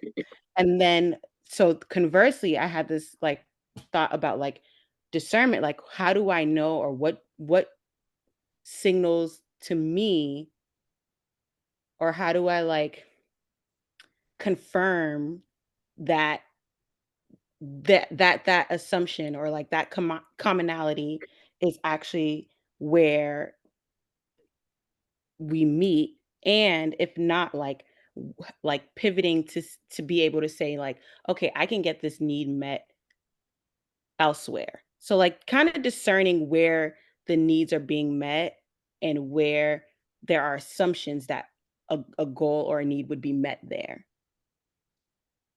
So it sounds like the missing piece here is curiosity, because to my ear, it sounds like this, it's very Pisces, it's very Jupiter, it's very like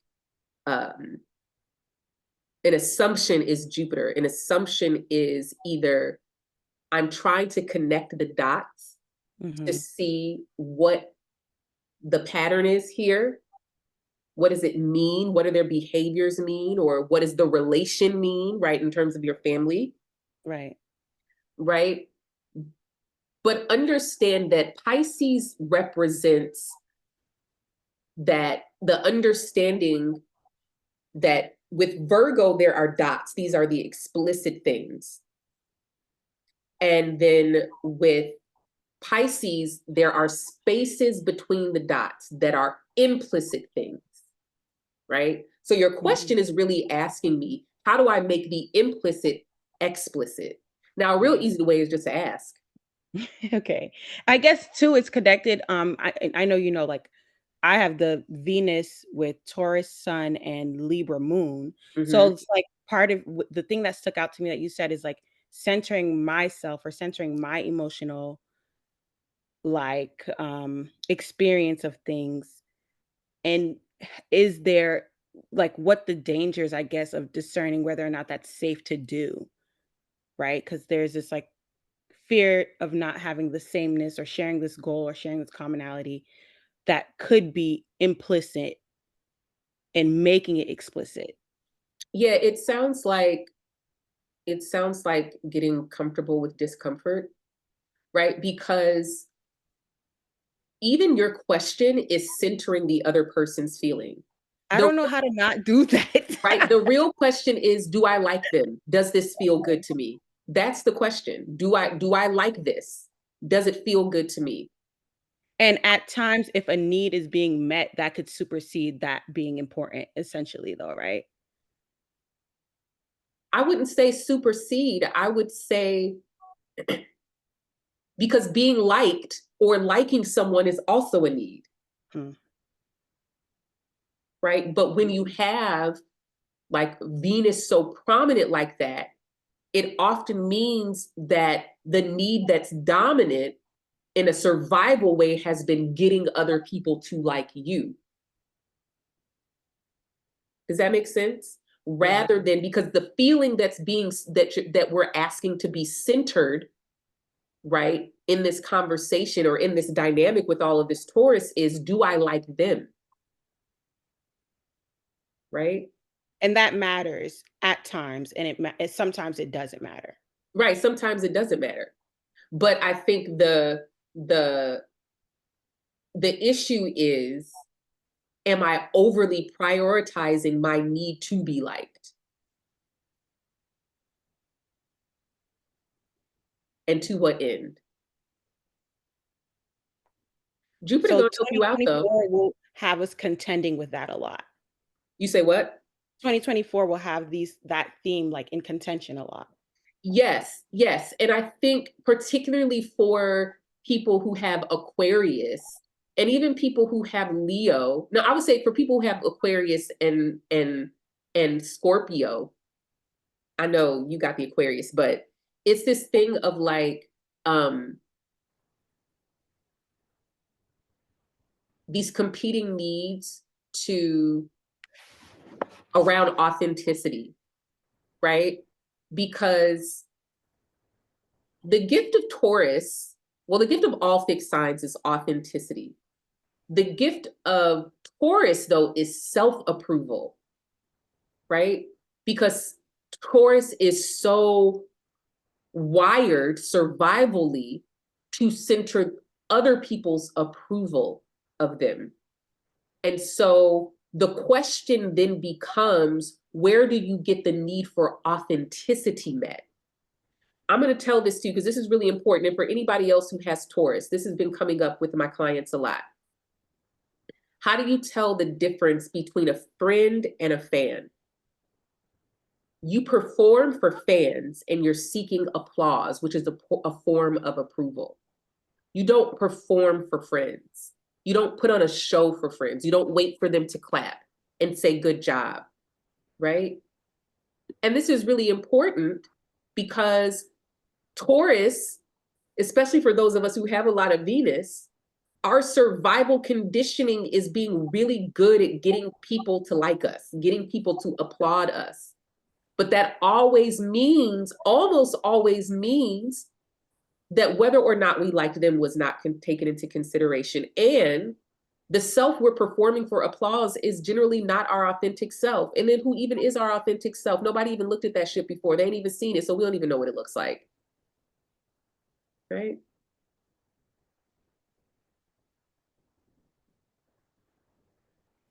Thank you. Oh, you're welcome, Nat. Did you have a question? I do, Dayna, but are you sure it's still okay? Yeah. I just forgot that I saw your name there too. Go ahead. Well, it disappeared and then Oh, it came back, but yeah, okay. go ahead. Thank you. This Taurus thing, I feel so seen. I want to throw up. So I don't even, I I love don't you so even much. know. I love you too. I don't even know how to ask this question. I feel like with people feeling their bodies and coming back to their bodies, I don't want to police how they come back to their bodies Ooh. because they often seek modalities of somatics that are deeply rooted in white supremacy and colonialism. But I don't want to enforce or police that sameness of, well, but you should do somatics that's decolonized. So I, Yes. I don't know how to ask this, but I feel like when I feel that urge to police for that sameness, is it fair to say that maybe I replace that policing with seduction as a strategy, like to Ooh, get you're asking creative, the questions. Okay. right? Okay. Two things. Yes, I would personally, I would say yes. Seduction, right? Because remember that, like the capitalism whiteness patriarchy, right? Like Yes. right? Because that's part of the seduction is, how do I say this in a way that disarms you? You're trying to disarm them of their defensiveness, right? Mm. But I think even more important than that seduction is to be present to yourself and asking yourself, is the way that this person is going about coming back to their body, is this harmful to me? If this is harmful to me, maybe I need to take some distance, because that's also communicating something. Ooh, yeah, because even in my way of asking that question, I was still centering the other person. Absolutely. It's so hard not to. Oh, It's so hard not to. But you caught it. You caught it. I didn't even have to tell okay, you, right? okay, yeah. But the thing is I all of my Venus babies, my crew, my homies, all my Venus crew, okay? This is the visual for you. I want you to imagine that we each have magnets inside of us, okay?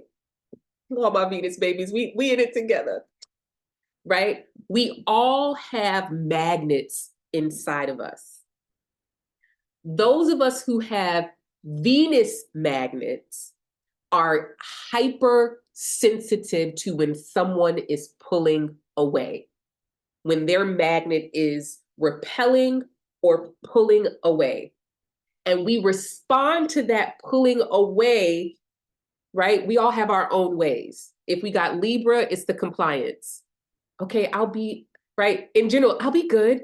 I'll be good. I'll make you happy. I'll make you laugh. I'll make you like me. I'll make you smile, right? The Taurus is good for the hee ha. Everything's a damn joke, right? That's Taurus, right? But that's also a signal to yourself that you feel triggered, that you feel threatened, that your magnet is feeling the repulsion or the pulling away, right? But understand that that action, that magnetism, is less about your desire to be close to them, and it is more about your desire to keep them from pulling away. Okay? So the other thing that you need to do with this analogy and this magnetism is to understand that in any relationship of any kind, there's going to be this dance. There's going to be this dance of closeness and pulling away, closeness and pulling away. Part of the reason why Venus dominance happens in a chart, what the relational environment that Venus dominance is developed in, is one where you are deprived of meaningful autonomy, you're deprived of a sense of personal power. And when you have the impulse to separate, you have nowhere to go, you're held captive, or you're unable to leave and move, right? Because the appropriate response to someone signaling to you that they don't like you or that they're otherwise pulling away is to check and see, do I like how that feels? I don't like that. I'm going over here, right? But because of your environment, you were dependent, right? When you look at the wounds and gifts coping strategies, the coping strategy of Venus is dependency, right? So when you're dependent in that way, it locks you in this situation where the only power that you have is to manage their feelings.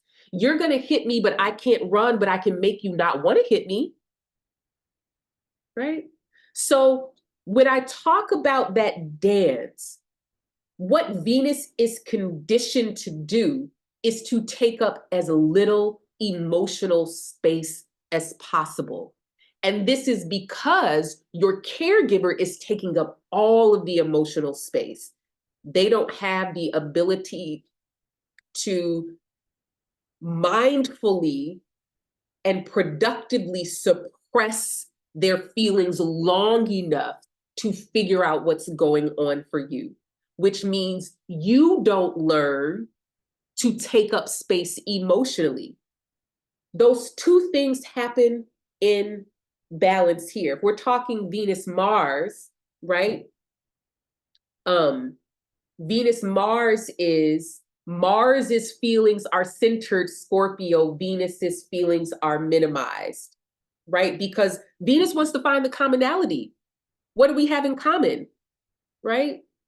And that's the way they disarm Mars from moving away. So this is a dance. This is a dance. When I say emotional consensus, when I say taking up emotional space, I literally mean responding to your own feelings rather than responding to their feelings. But survival shit is so sneaky that you're going to constantly interpret your feelings as telling you something about their feelings rather than telling you something about yourself, right? So even in your question, you overrode the part of, I'm uncomfortable. I don't like this. You went straight to, how can I make them be different? How can I make them be more like me? Right? So all of that to say, taking up emotional space means somebody's going to change what they're doing because of how I feel. But in your question, you said, how do I change what I'm doing to get them to feel the way I want them to feel? And I'm going to stop talking right there.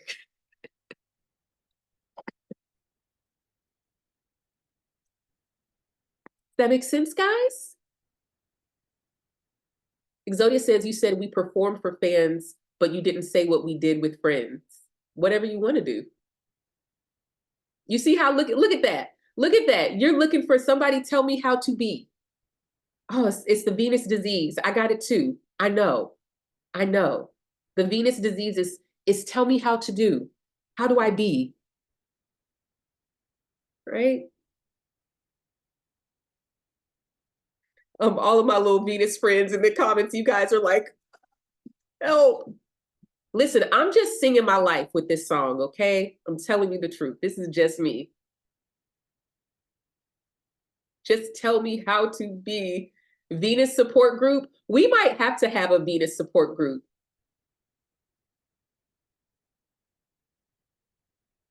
We might have to have a Venus support group because we about to get worked. I'm gonna tell y'all the truth. Earlier this year, I had like a Taurus rising lunar return. No, I had a Leo rising lunar return with Sun in Taurus. When I tell you that shit ate me up. But I'm gonna tell you what it did for me, and I'm gonna tell you how you can use this Taurus stuff in 2024. What it did for me was help me to be more conscientious about whose approval I was seeking and what for. It helped me to think less of this idea of like authenticity and more of like Venus as an avatar or a costume that I put on to do something and to take it off. Okay, y'all got the nap time for real. Thank you. You're welcome. You're so welcome. All right, you guys. This has been absolutely incredible. I'm going to put this on YouTube at some point this week. I'll share the link everywhere. You guys, please wear your mask. Stay home. There is more COVID transmission right now than there has been during 96.4% of the pandemic.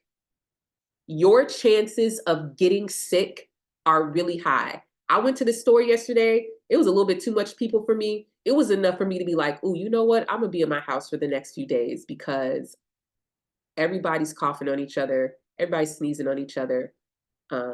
So take care of yourselves, and I will see you all soon. Bye.